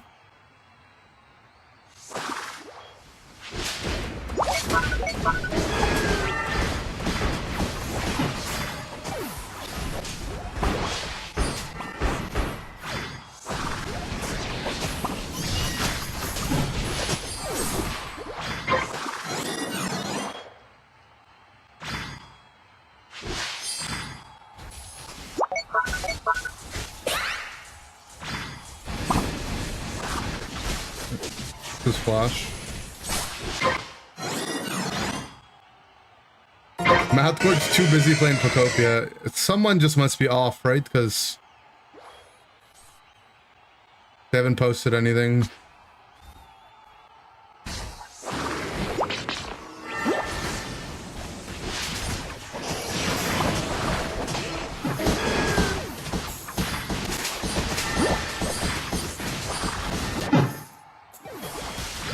Guys, the entire enemy team is fighting me, and my A9 was ripping Kyogre by itself.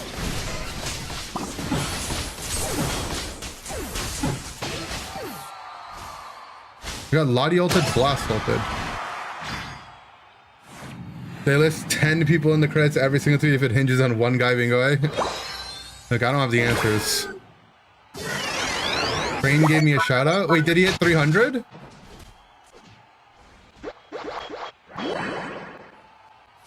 He told me it was this weekend. I kind of got busy. He's doing it right now? Oh. I should go say hi to him. That's my boy.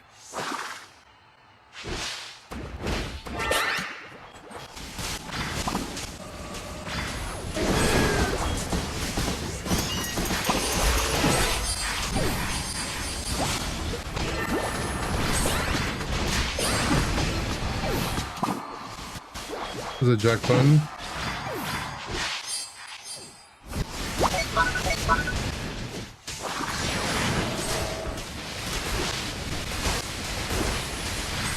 No! Finish the game! Oh my gosh. Why is my Luke out here?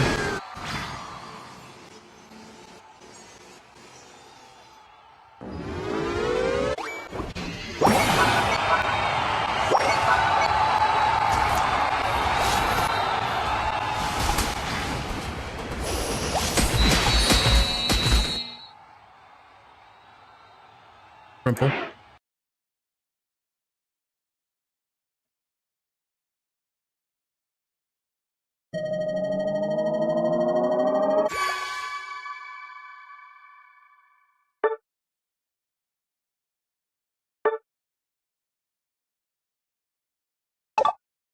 So my friend Crane, he plays this game called Maple Story.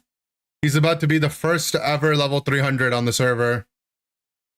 He's been grinding like 14, 16-hour days for like over five years in a row now. We played together 10 years ago. He used to grind 18 hours a day. I taught him the Norwegian sleeping pattern where he would grind and then take 15-minute naps 8 times a day. And now he just never stopped grinding. So instead of him having a proper sleep, he would sleep 15 minutes every hour for like an 8-hour block and get like a total of 2 hours of sleep in a 24-hour window.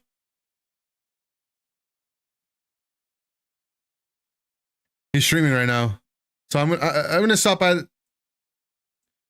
We'll restream the stream. So begins the countdown. We have He doesn't actually look like that. I don't know why he has a wig and a beard on. So if you're on a booster, you have just enough time to get here. Let's just gift him some If subs. you don't crash, that is. Channel 6. I'm not that rich, but I'll give him 5. Oh yes, my fine folks over at Tiger 2. Can't forget them. Get her done.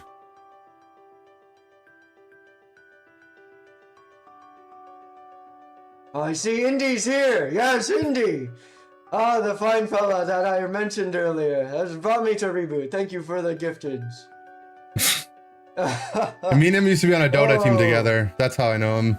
What a lovely day it is, isn't This it? asshole on our Dota team, though. So he played position 1, which is like the jungler, right?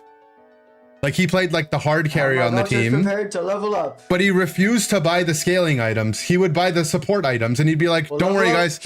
I'm gonna get the farm and then use the money to get a support item, and then we'll win." And it's like, bro, Before, after. we're gonna give you all the farm. You have to buy the damage We'll do it items. just before. A-hole. Oh, Jesus. So much hair got you in my Maple Story pulled 1.3k viewers. The guy that hit 300 first in all of global Maple Story had 20k viewers. But he did the same thing where he counted down his thing to 15 300. seconds until reset. He was like, I'm gonna hit 300 at this time. 20,000 people come to watch the guy, yeah? And then right before he's about to hit 300, he's like, fuck Nexon, fuck everyone, this game is shit. And he cock-blocked everyone for like 2 months. While the official game had embedded his stream from the website and put it in-game. Okay. Like, That was a good nap. like imagine Timmy plugged my stream into Unite, and then I used that platform to talk about all the issues in Unite. Prepare it. And then Here they we go. canceled all the influencer Now take programs. So you kind of ruined it for Am I everyone. not using my vouchers? The hotkey doesn't work on the mount. Oh, there we go. This lag. Oh, Oh, lag.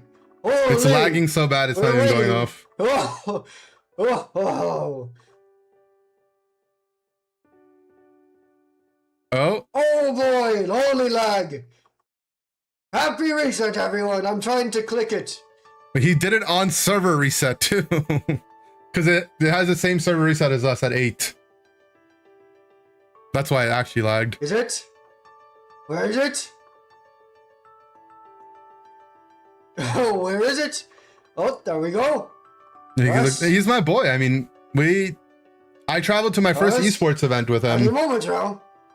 We were too poor to afford a proper We Airbnb have done it. with enough room, so we shared a bed together too. 300. Jeezy. 300. Do I have a video? I think I was underage, so I think I was 17. Oh, thank you so much, everyone, for coming by today. Don't pull a Dan. Dan Marsh does not want to be associated with that, but now he will be. Thank you, everyone. This is truly special. Very, very special.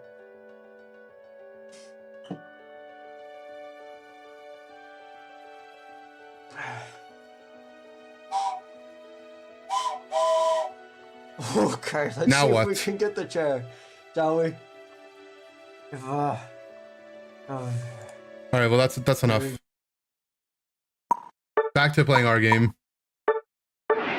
You guys have to get your shit together or June is canceled. 300 is the max level, yeah. They raise the level cap every now and then, but 300's been the level cap for a while now. And he's the first one ever to do it on the server. And he did it on the server that doesn't have the extreme pay to win options. Why am I downloading a patch?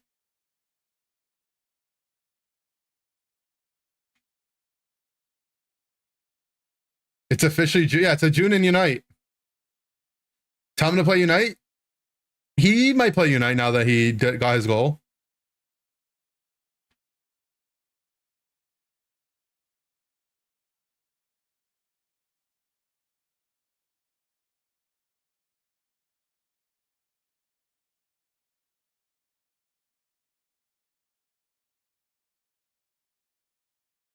Has he played Unite?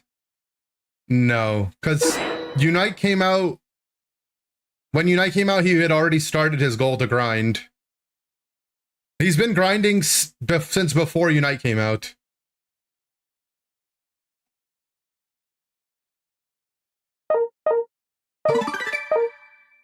In Dota, you buy items during the match. Yeah, in Dota, when you get the last hits on the neutral minions, you get both experience and gold.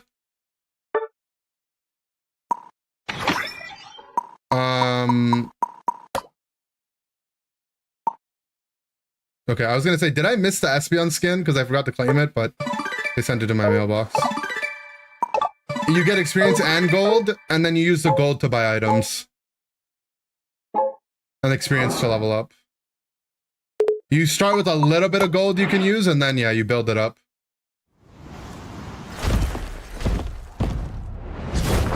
A new battle pass. Fortnite battle pass.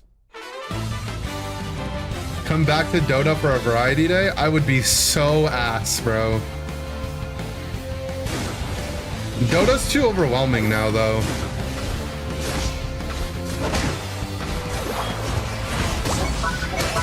Dota is like the opposite of Unite, where they keep making changes to simplify the game. Dota's just gotten more and more complicated.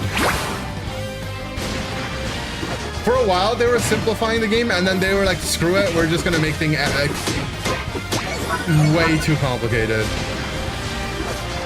I'd be better at HOTS now, but I would also be ass at that game.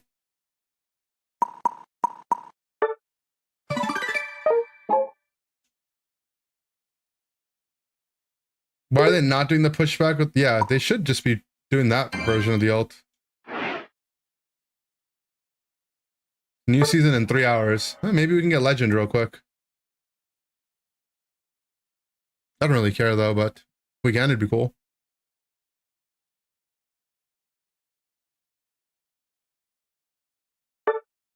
What's our win rate this season?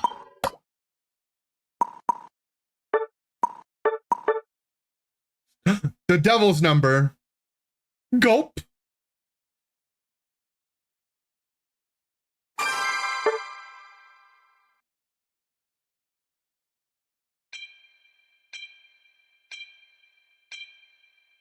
You're moving tomorrow and you're already tired? Uh-oh.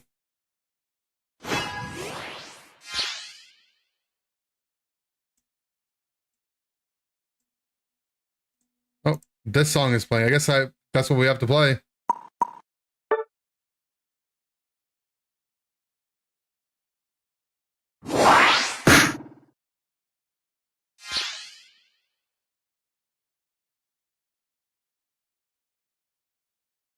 Everyone's acid Dota? Yeah, but I think I'd be too frustrated with myself to play it. Is the real problem. Is like the problem I'm trying to explain.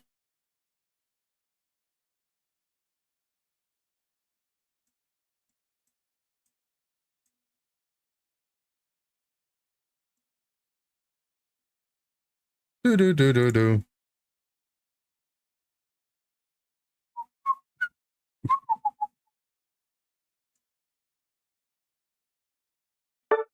They already have a Mewtwo? Oh, whatever.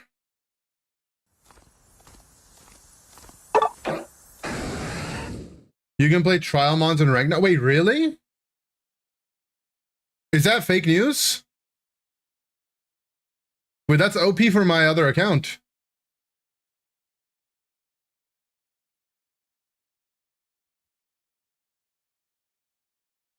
Are we getting one guide?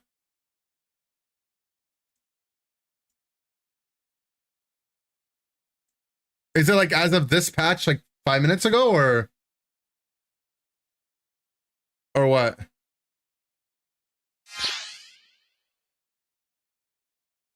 Well, the only mon I don't own is Chizard, right? And I don't have a license for that.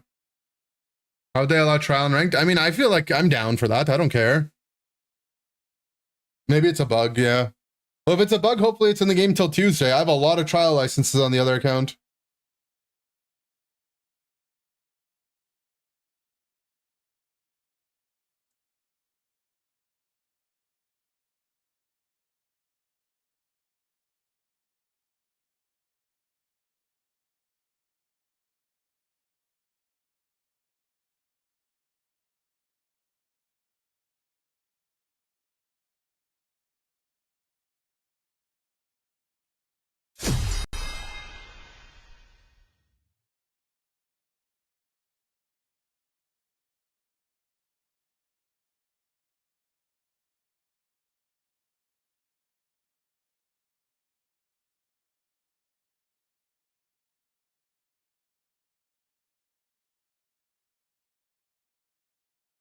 They should do that and make trial licenses count towards draft. True. But then they'd have to claim everyone's trial licenses instantly, right?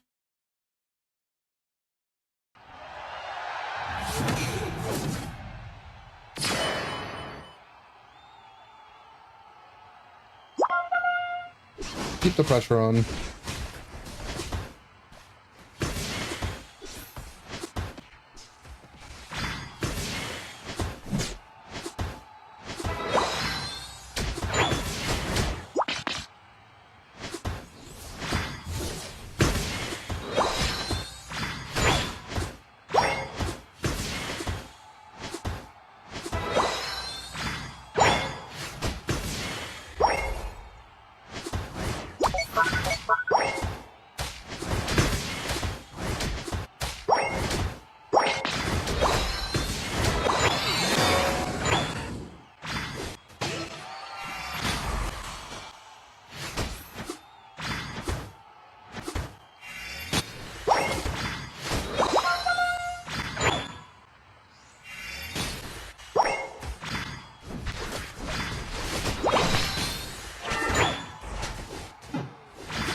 where did my Pikachu actually go back and farm during the entire time?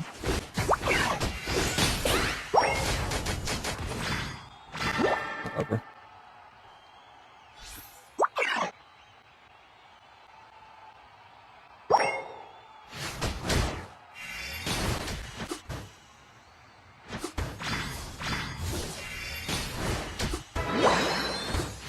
We had the bug where the game would restart after each match. Timmy's just said back, we know. Yeah. They're like, yeah, guys, there's a bug. By the way, it's been in the game for a couple weeks already. Just restart your game, okay? Took them 6 weeks. My God. They actually ruined Christmas. That was during Christmas, right?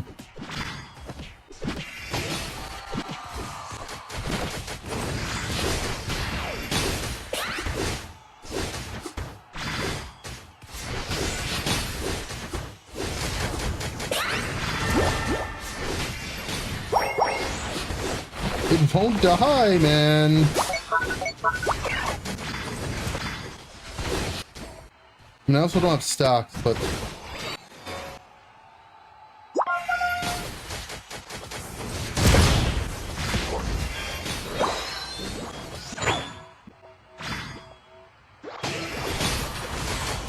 Block it. 2 actual a-hole Pikachu. Oh my God.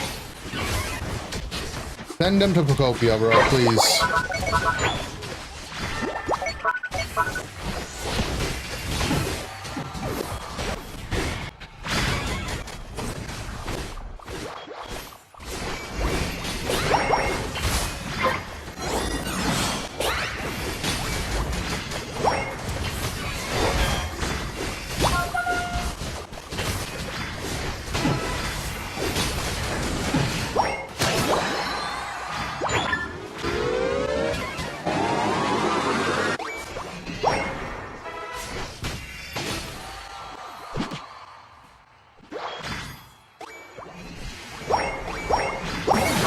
Okay.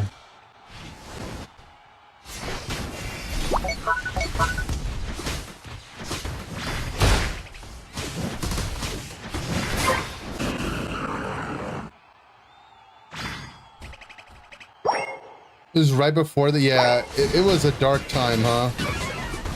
Pokemon Unite had a dark time back then.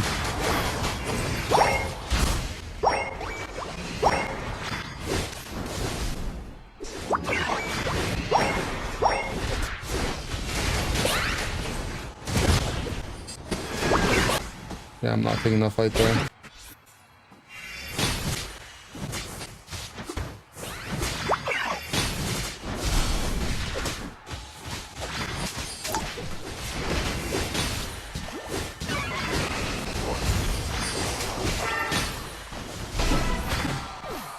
Big ult.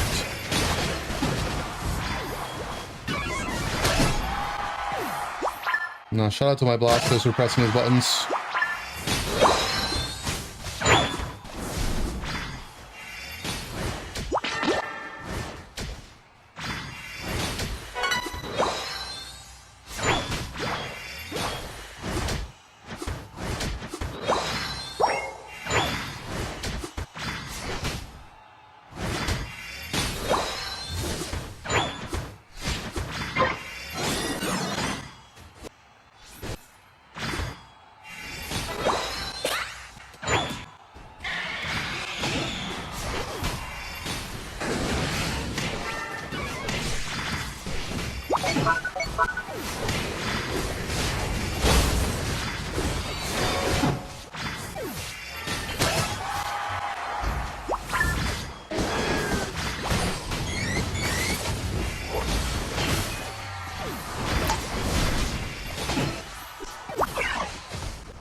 That's so corny.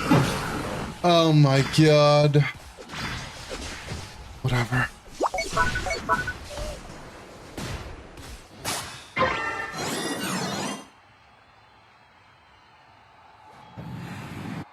The 1 HP single target ult.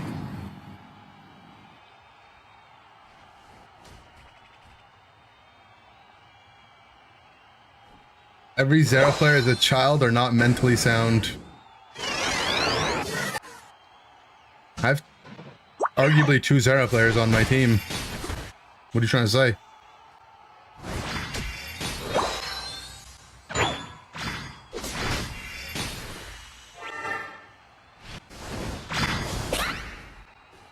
He just wild charged.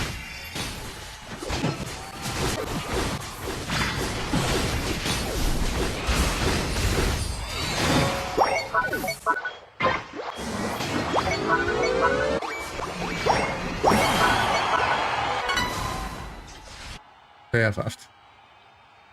Pikachu players are worse. True.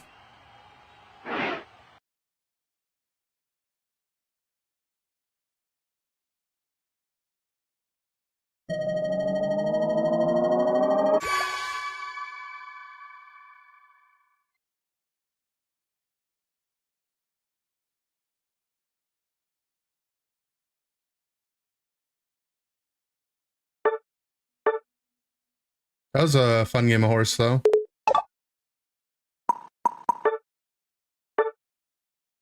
Hop, hop. Da, da, da, da, da.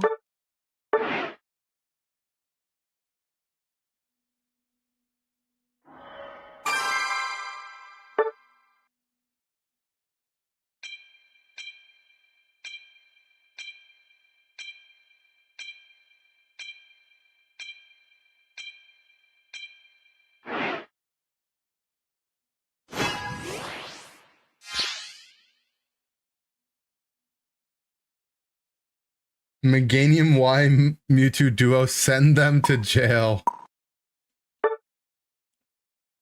I mean, Mewtwo got nerfed, right? That's a pretty big nerf.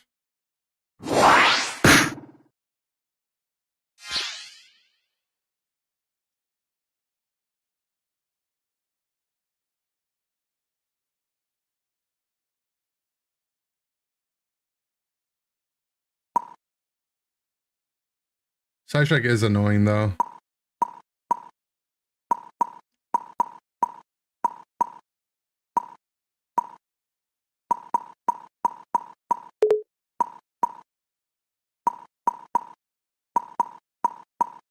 Try this Clefablemon into for Alligator.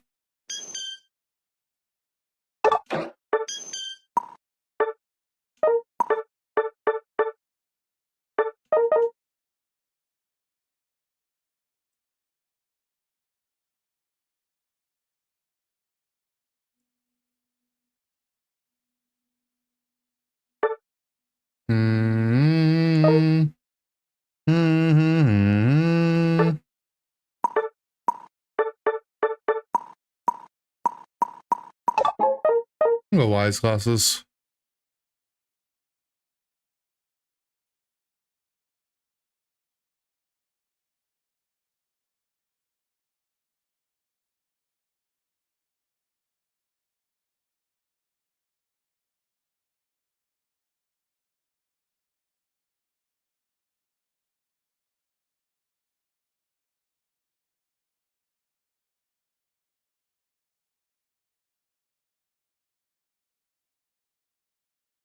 Draining Kiss? No, I'm gonna be Moonlight.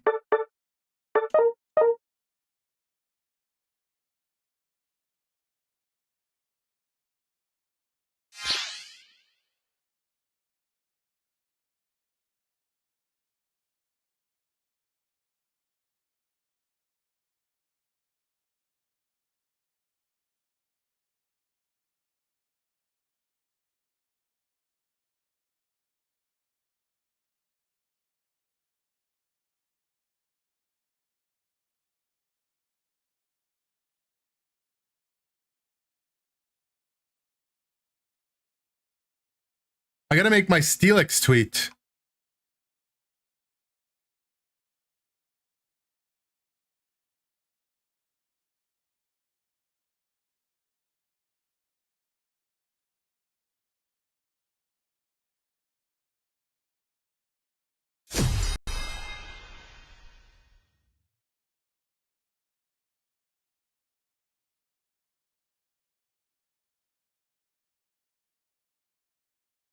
Gemtagama, yeah.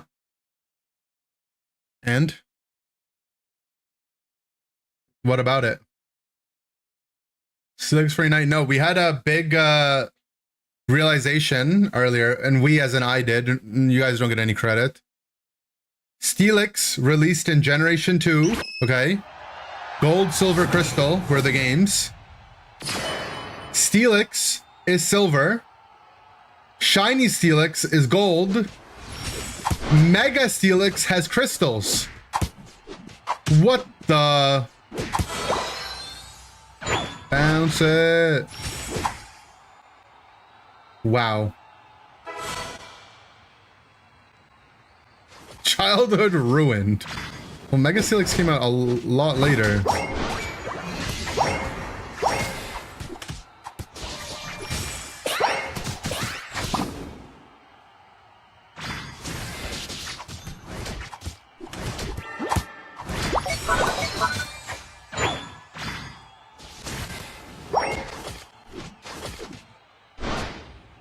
That's how shiny colors were decided back then? No, we know that that's not how they were, but still. I mean, I think we do. We know that, at least. I mean, the Mega Steelix's design could actually be because of that, though.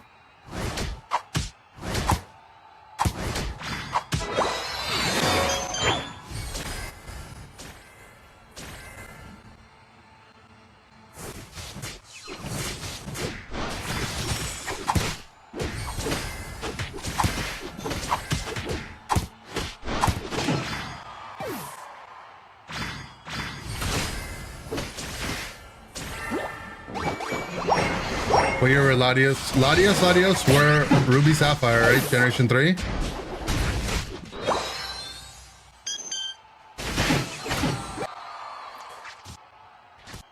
Latios, Ruby Sapphire, blue and red.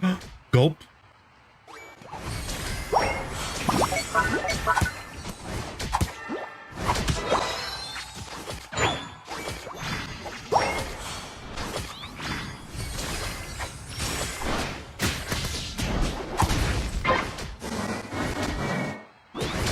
September 2002.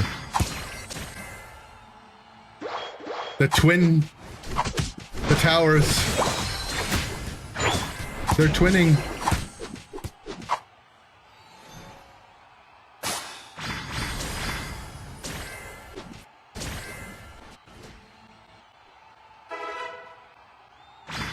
Gulp.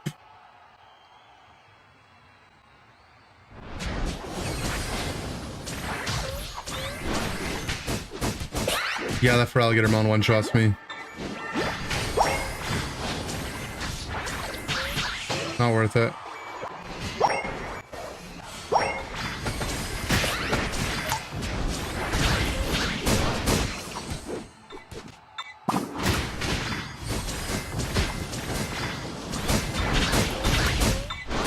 Follow me though.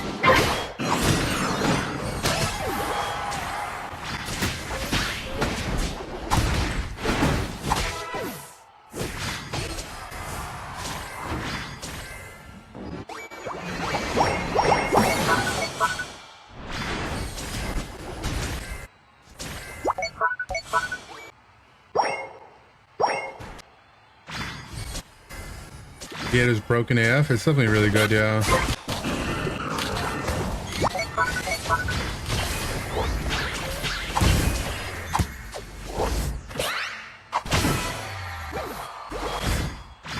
We do the objective team. I'm on pretty much only does stuff if we run around S5 trying to go to objective to objective. Oh, I splashed.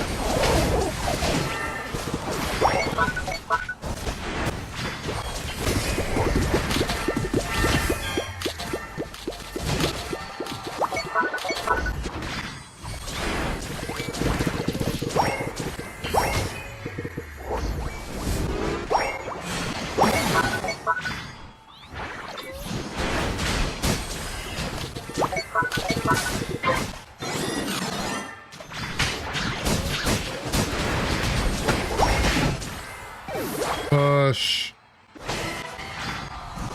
What a Cinderella.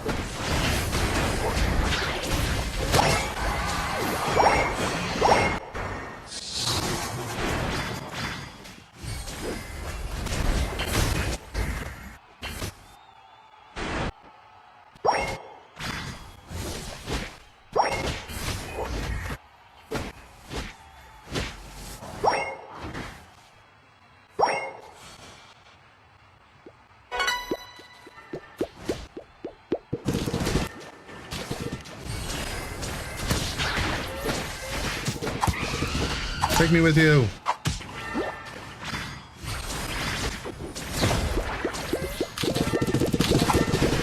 Does he covet Bullet Seed? Oh my god, he is.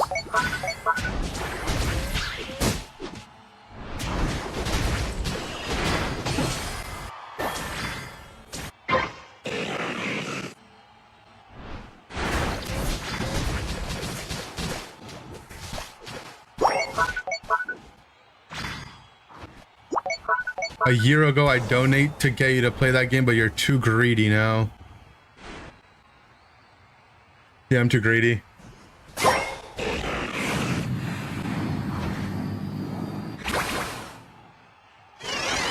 Your comp is bulky but obnoxious. Yeah, I mean, they are kind of just getting solo queue cleft, like, where like you run around as 5 and they don't have a way to deal with it.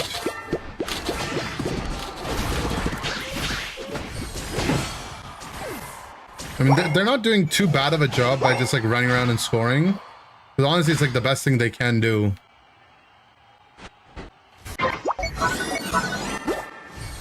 Especially because my team isn't like very snappy with what we're doing, right? Like we just have to go to the objective fast. Do the objective, push. The Cinder is making it much worse for them. Their pad's already low.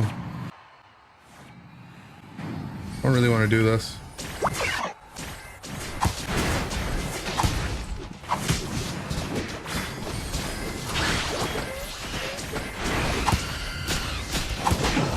But the Cinder got the, or the Bro got the break.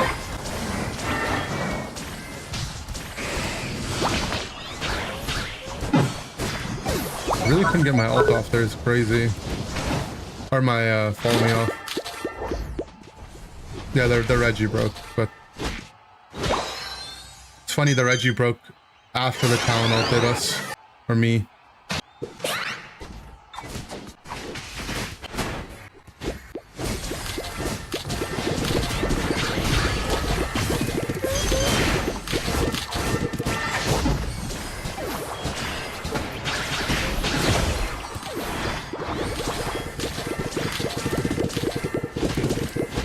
He's going crazy with the build. Just kidding. Yeah, they Blissey ulted, Korean ulted.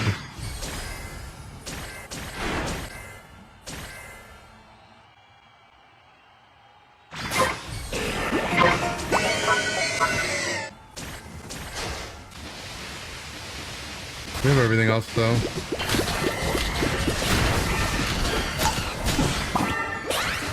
We did Machamp ult, we pro ulted the Blissey who doesn't have ult.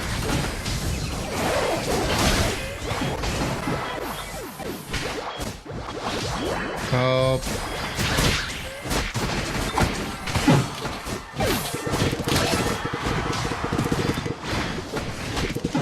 Well, somehow my Machamp got popped and my Slowbro ulted the air, effectively.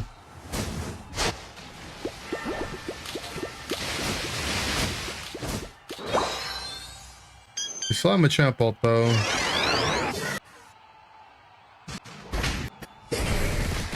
Okay. Gator's dead. I'm gonna have my Unite now.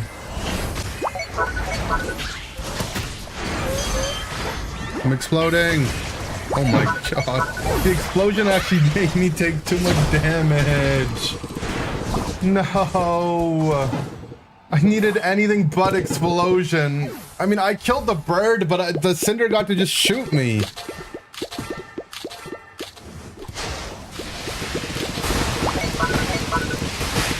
Oh, I got still left demon.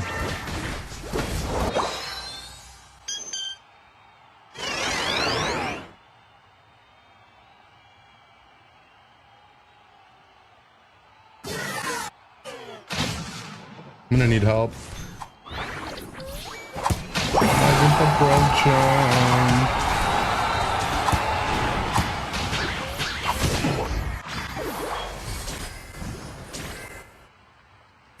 Our Espeon had bots.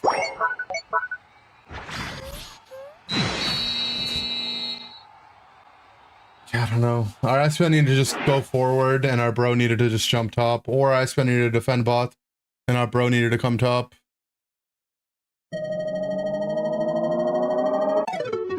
But, I mean, we would have lost anyway. I can't believe I roll Explosion. I rolled Splash and Explosion this game.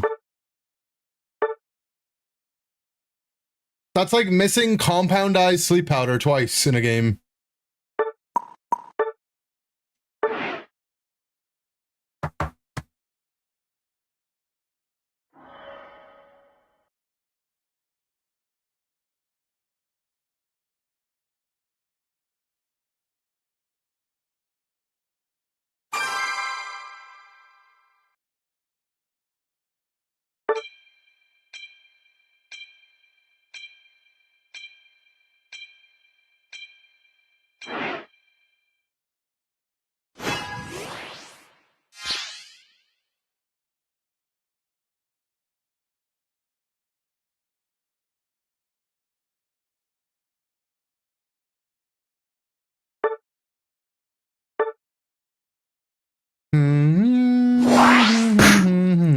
$129K healing, good kitty. Thank you.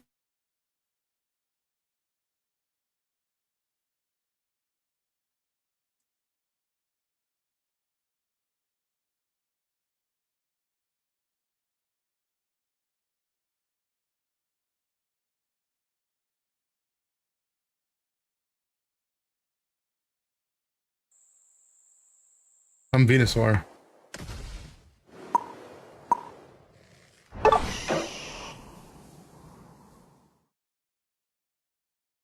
I wasn't even paying attention. I was looking at the tweet for someone that got top 8. And I was like, oh, they got perfect order booster boxes. How come they didn't get Chaos Rising booster boxes?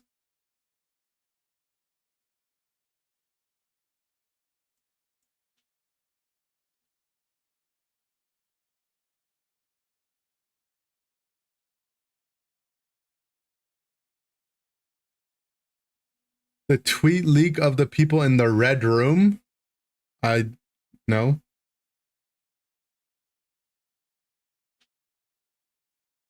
What happened in the red room? The Diddy leak. Oh no. That's scary though.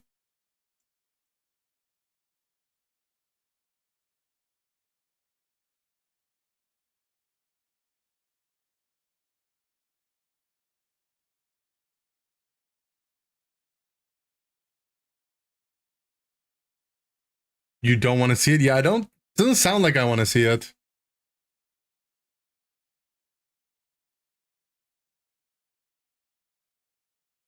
I think I don't want to see it. He's got a tiny pecker. Ew. Someone give a gist of what happened. I don't want to know.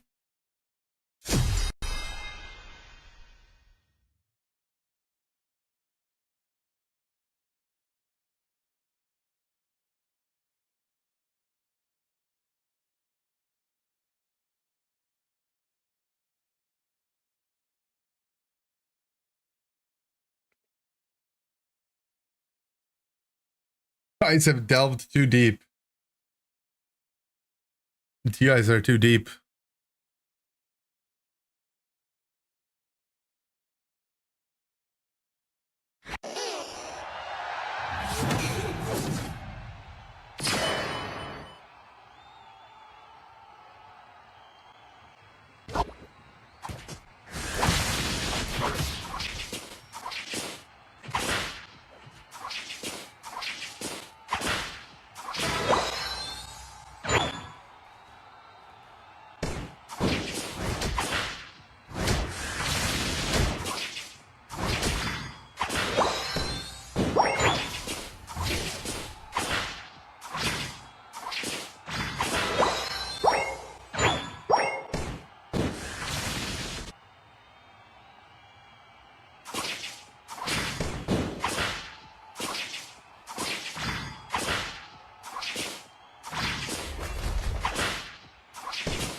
It's too slow.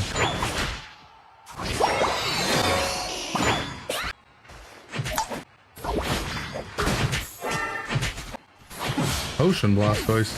What the hell?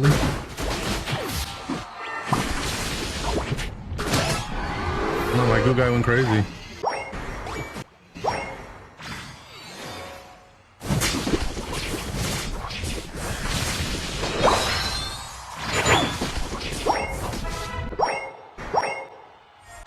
Country road.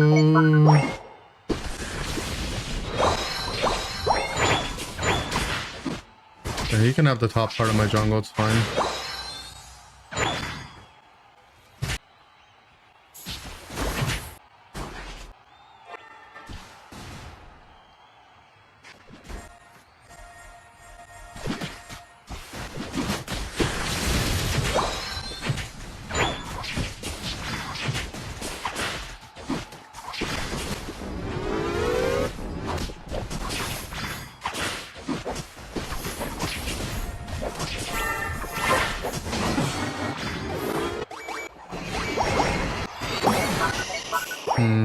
I don't really like us breaking it here.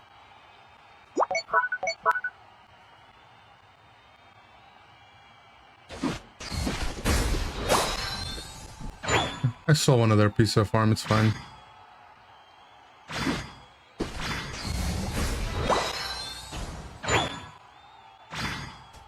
My Starlight should have the whole jungle, to be honest, it's fine.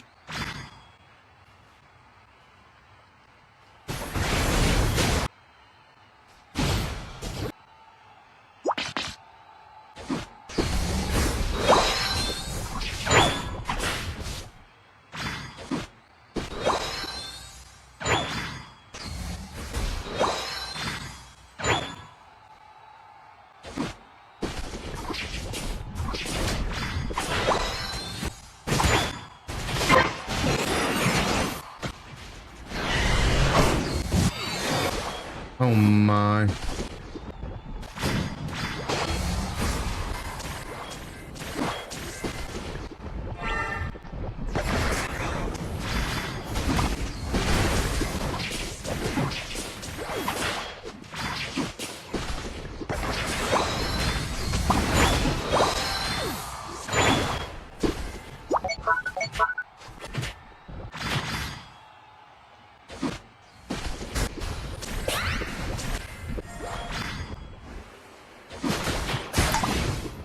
That's just... That guy put me in the red room.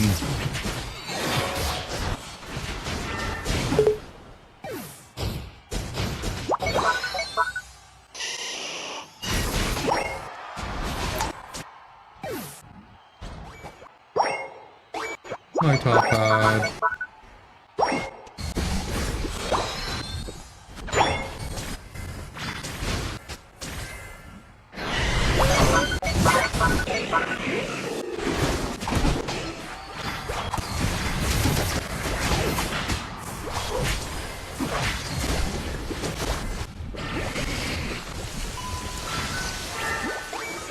Oh, my guy ulted the air.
Okay. We held at least.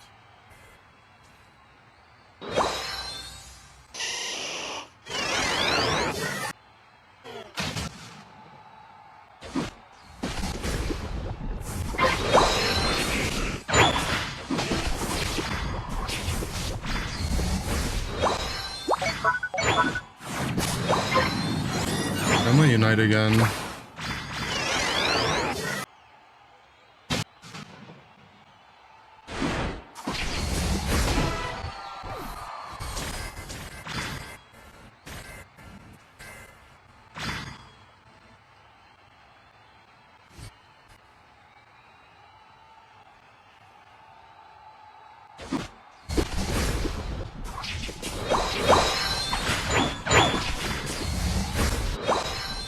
No time to do another unite though. What the? Is that guy allowed to do that? He's off the map.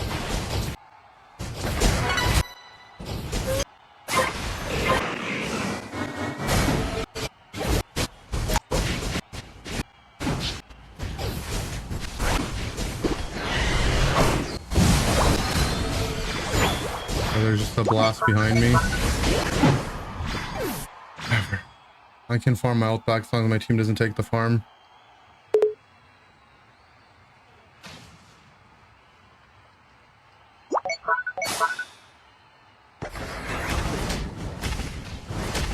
Life is farming.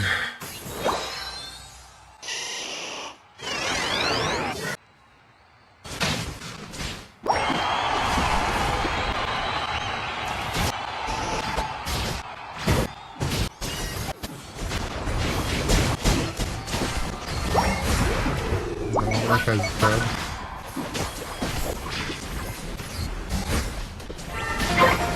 Bot's gonna die slow. Machamp could be somewhere in our jungle, right?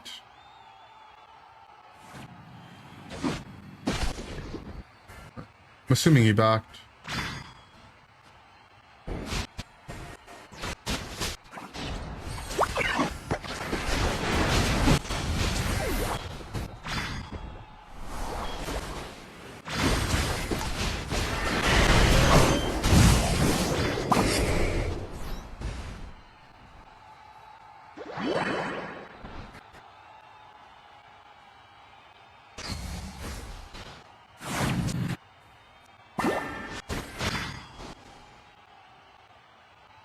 My team loses that fight from there.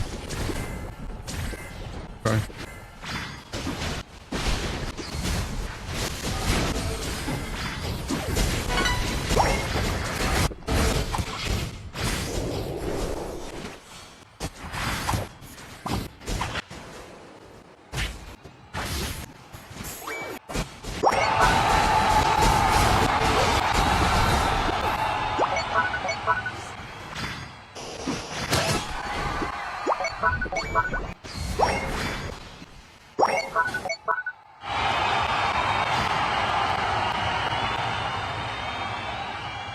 I feel like the entire enemy team is just looking at me the entire game. And my team somehow doesn't have ults.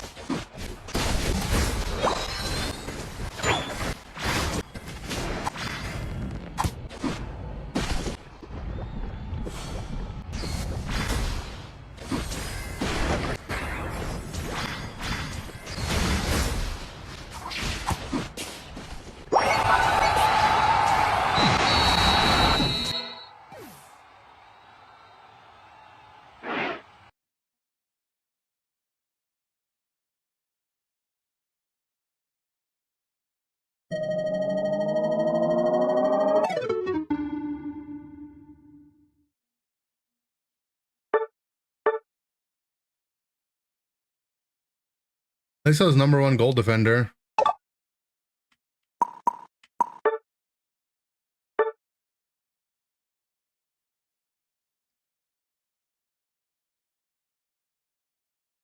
Depression.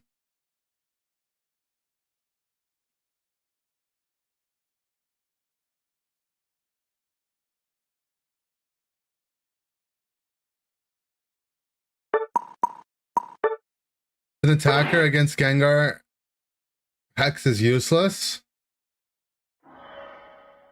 Oh, like you feel useless as an attacker? I mean, it's at some point, like, you gotta accept that the game is a team-based game, right? And that, like, I don't know.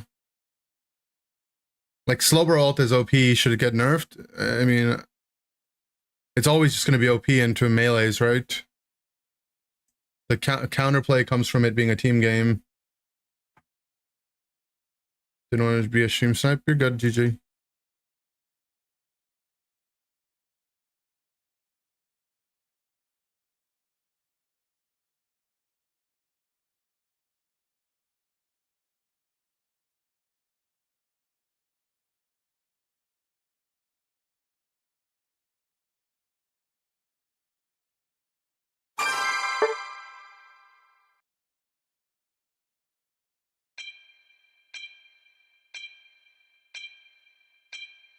With every move you can counter with Hex, all the time. Well, I mean, if you want, with Hex, you can, if you eject his Hex, if you full heal his Sludge Bomb, if you iframe any of the combo, the Gengar is completely useless, right?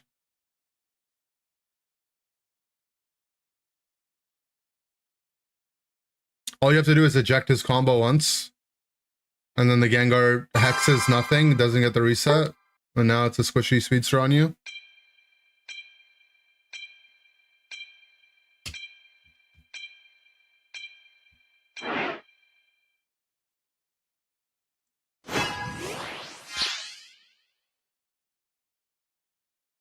Yo, low key, the side events are more OP.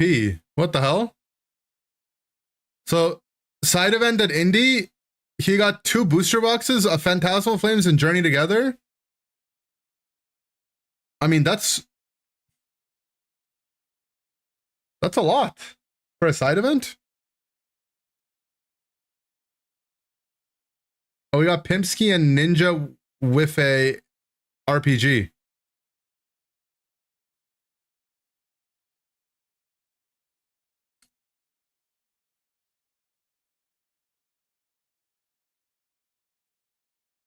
And some dude.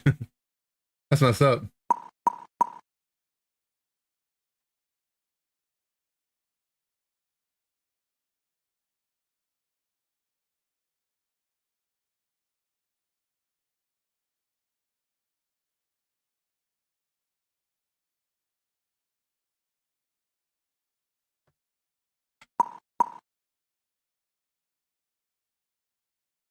Three side event games giving the same pricing as winning the whole tourney. Yeah, well, they also get cash and Worlds Invite and the playmat, right, for winning, but the box winnings being like the same or less or more is crazy.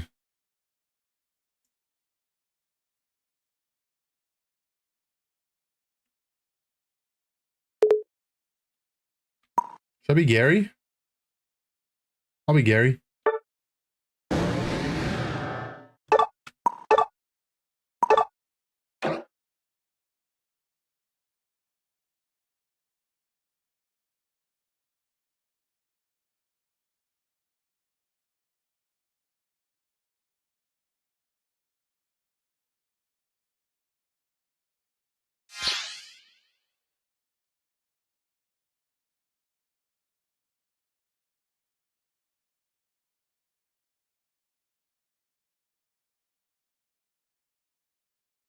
You got a wild Pimpsky.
Seems he's about to be a menace. Blue badge Sableye. About to go crazy.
Depression.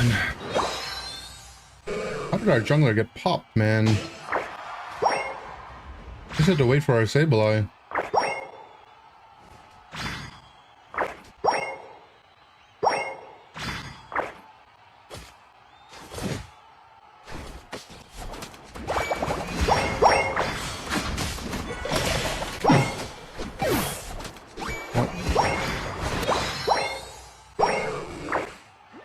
Still like on decent pace to evolute, but it's just sad. I'd be a Gyarados by now.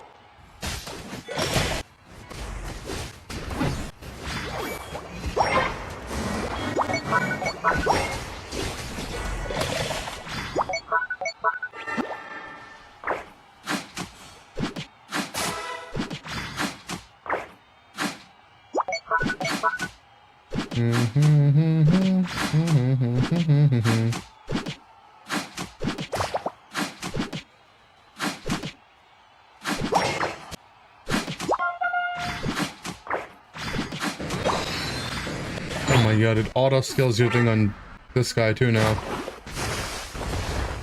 So ugly.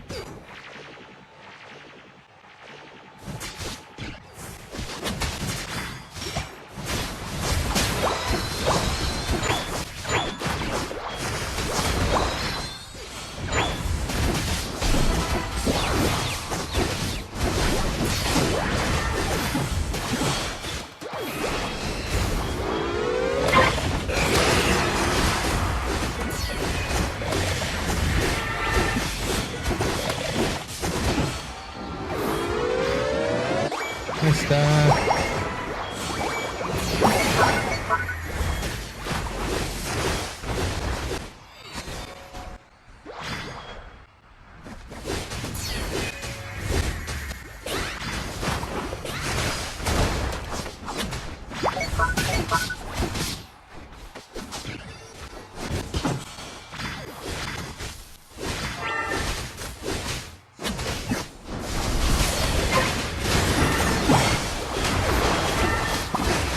Need anything for a 9. Charge.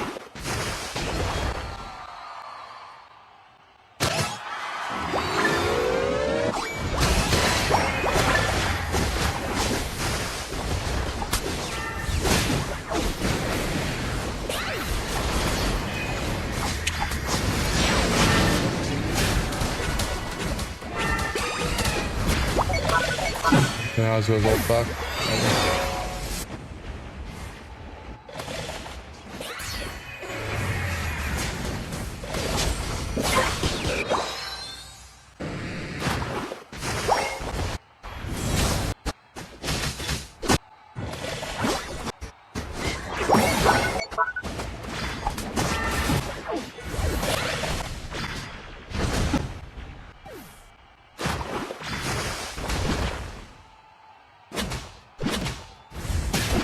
Clanker can't decide how it should fix a transport bug and is stuck in a loop of bad fixes and second guessing itself.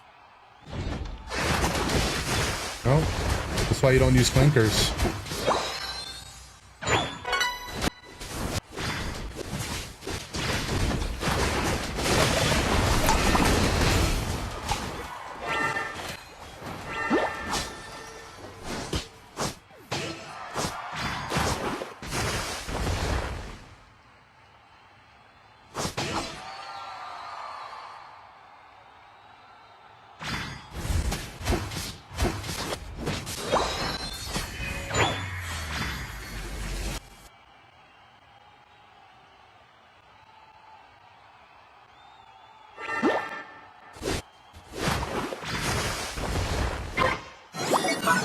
Broke their pad.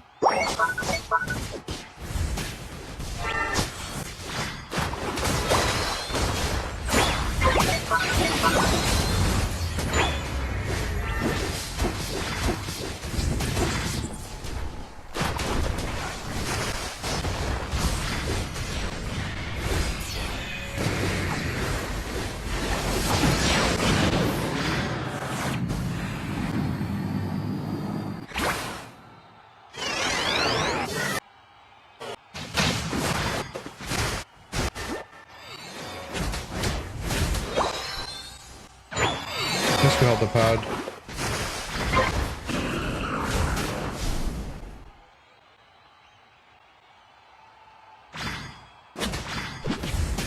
I hate it when this Clanker's on the phone. Gonna commit Amish. You're gonna load up Pocopia?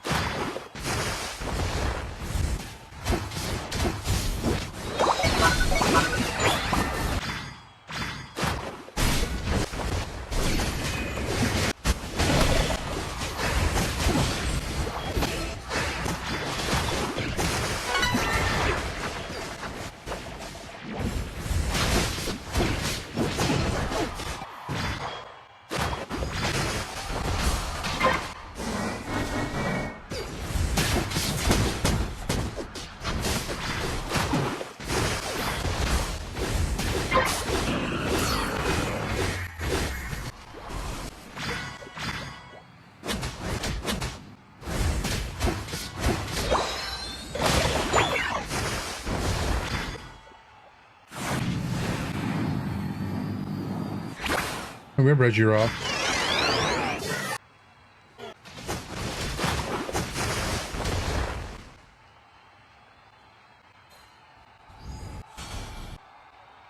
I'll take into 13. I don't need farm.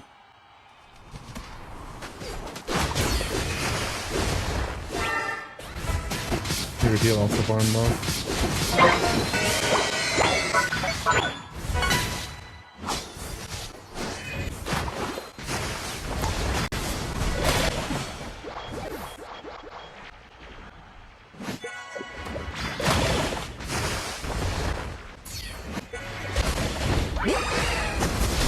I'm gonna slow it down.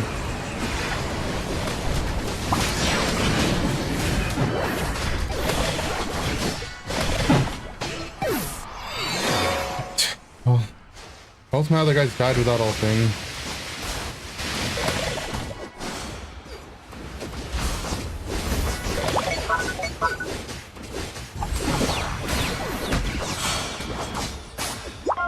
Gotcha. We can still win. We can throw trying to push this.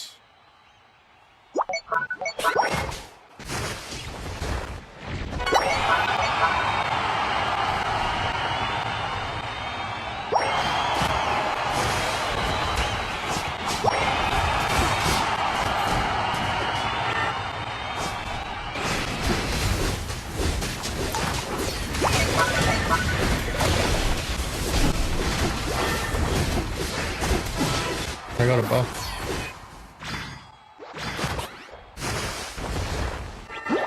We still have Mimi ult.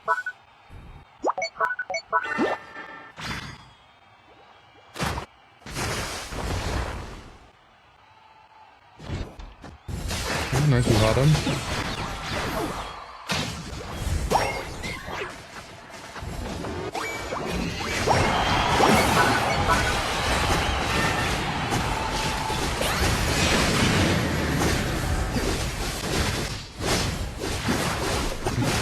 time.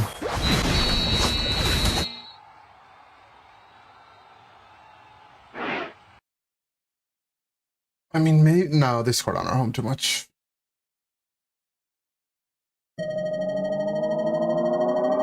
No. I don't think they're meant to have scored as much as they did, but oh well, unlucky.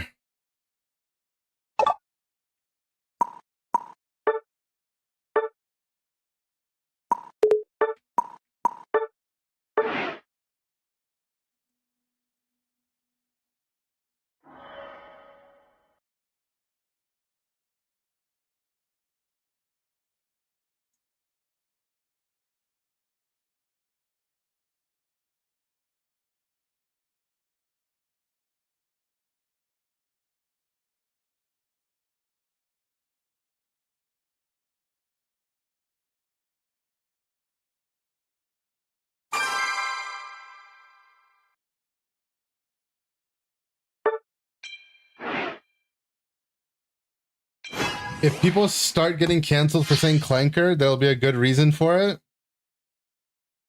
Nip it in the bud and stop saying clanker. People will not get canceled for saying clanker. There's just no argument.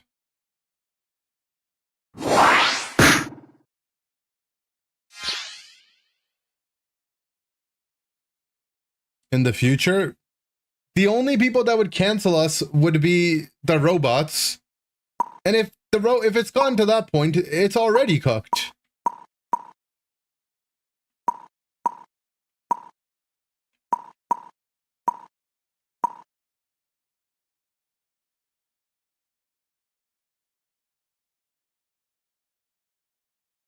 The robots won't have rights.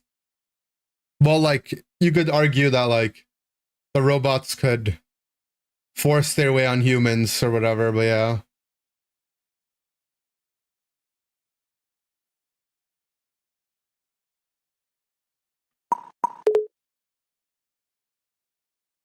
Mm-hmm.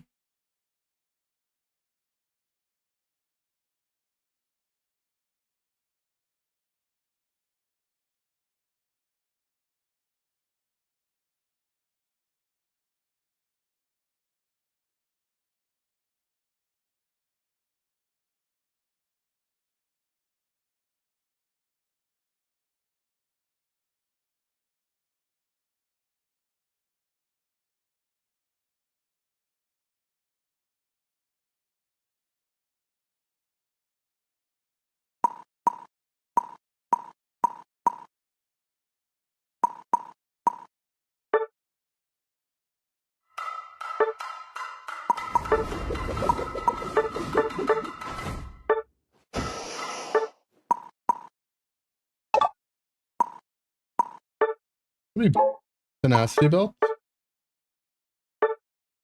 Really a good item this game.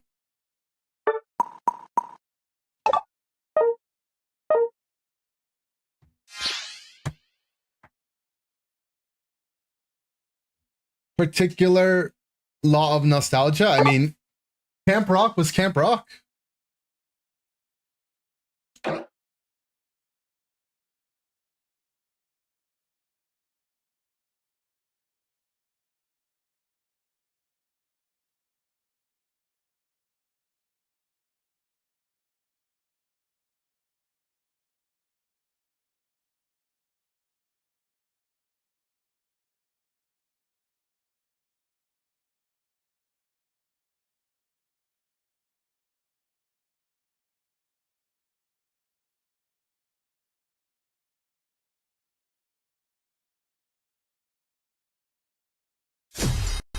Wait, did I think I didn't switch off spin. No. Meant to be surf. And my game crashed. Ah!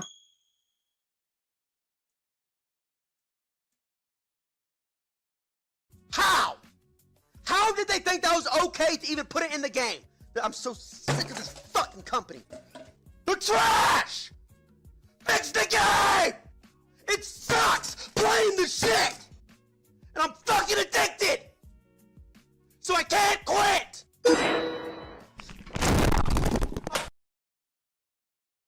Guess I don't need to download the update again. Yay.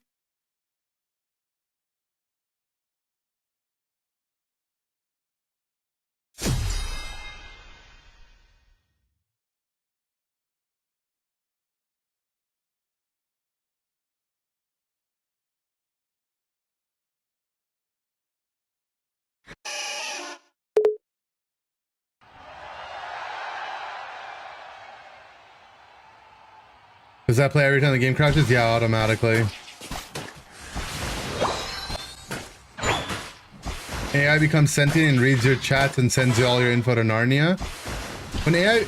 When or if AI ever becomes sentient, they'll also know you're faking it.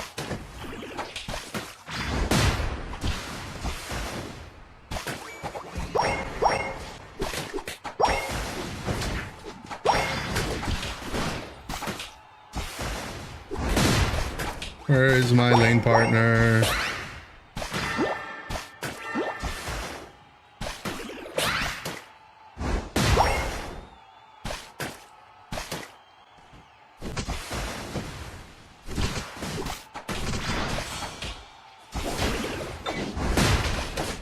My lane partner's still not here, ready to hit them. You're an actual a-hole, bro. Like, straight up, by the way.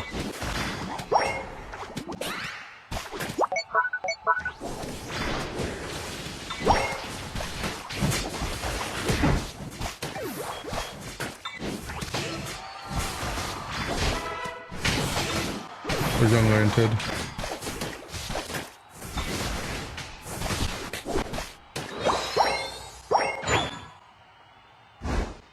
It's another Michael?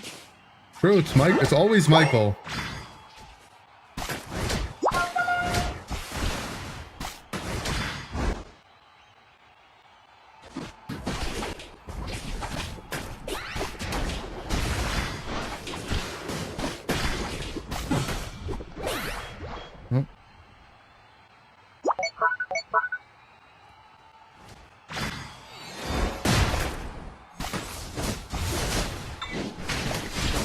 That song only lasts for that long, but it also only plays on one side.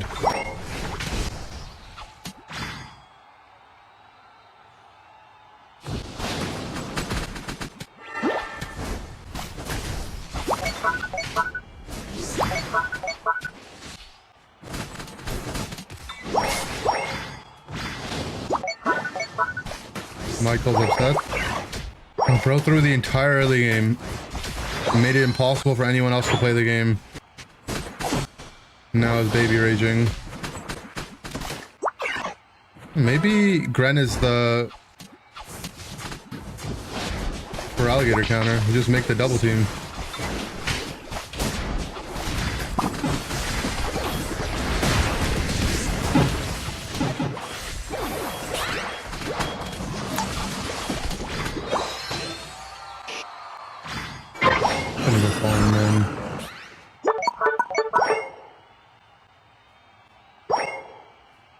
Played Cramber and you won. About time. Go. I'm pretty sure I'm Spin even though I wanted to be Surf this game. Oh.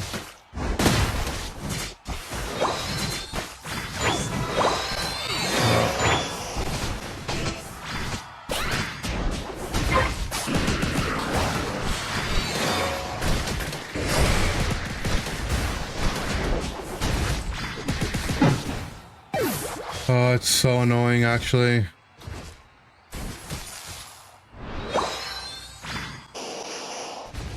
Moveset change into Crash. Wahoo! Can have our pad.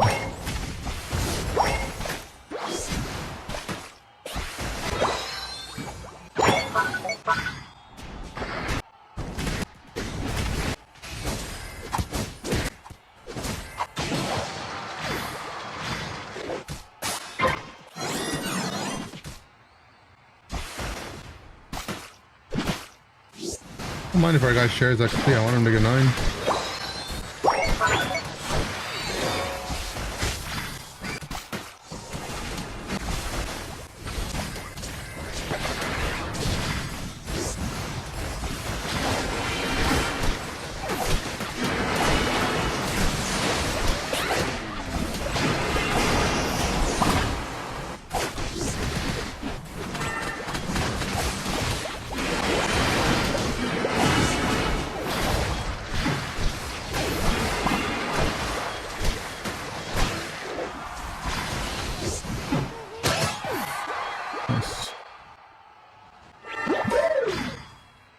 Get a Quagra KO. That's hype. Big Quagra.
Where is this guy going? What's the plan here?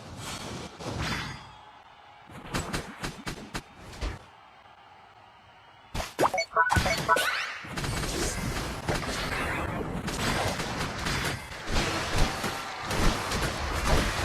on, let's chase him around.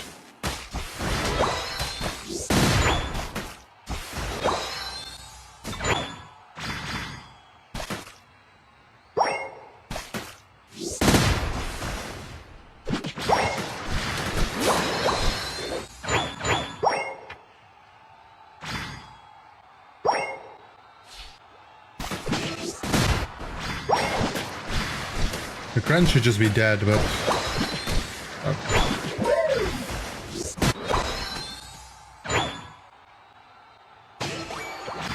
Okay. Well, we're 13, so that's all I really wanted to farm for.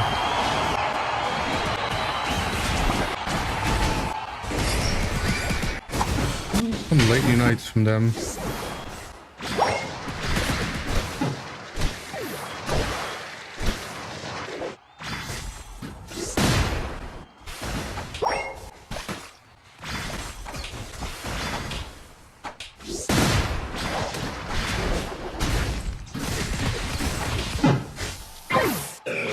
Actually got flipped into the Regieleki damage.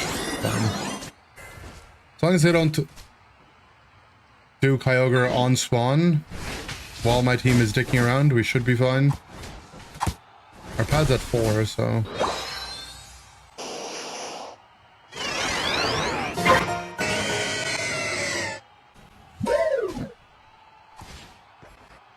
We need to go in together. My Clef is farming a red buff for some reason. You done farming yet?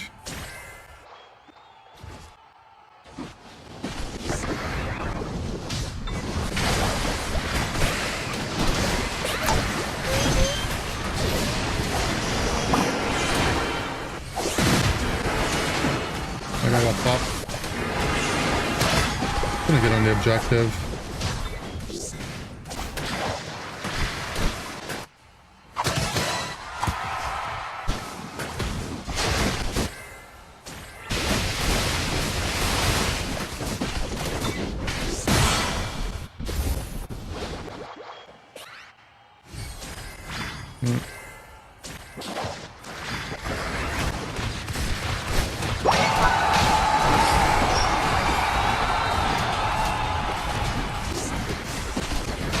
Probably gonna really want top.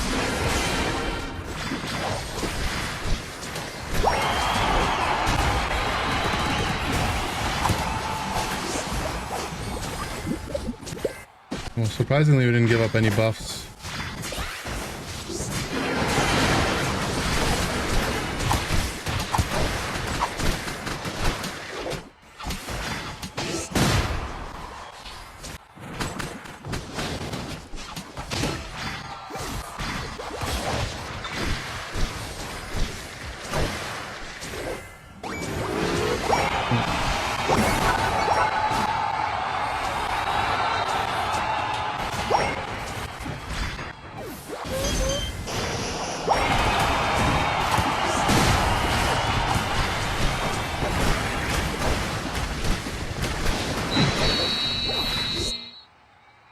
We did it.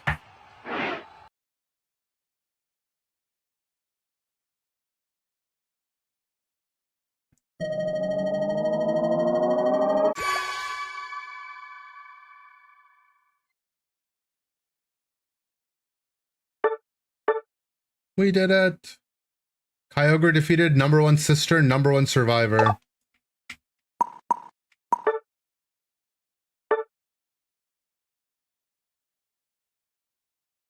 That was #1 sister.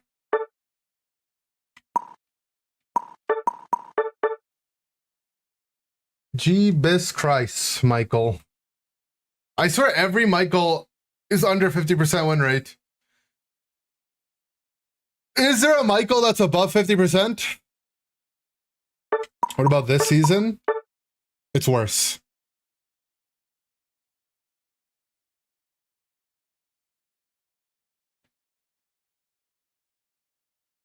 How did it get worse? Michael had a tough season, all right? This is depressing. 26 Meganium games at a 38% win rate. Jeez, Michael.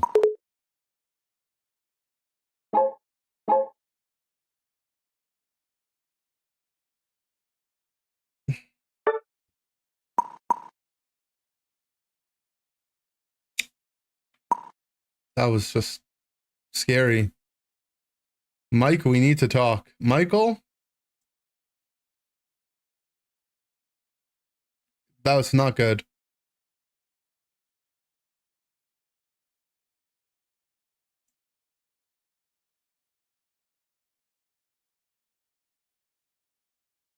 Mic drop on Michael. We mic dropped. They dropped me. Anyways, that's a good that's been a good 12 hours. Good VGC watching today.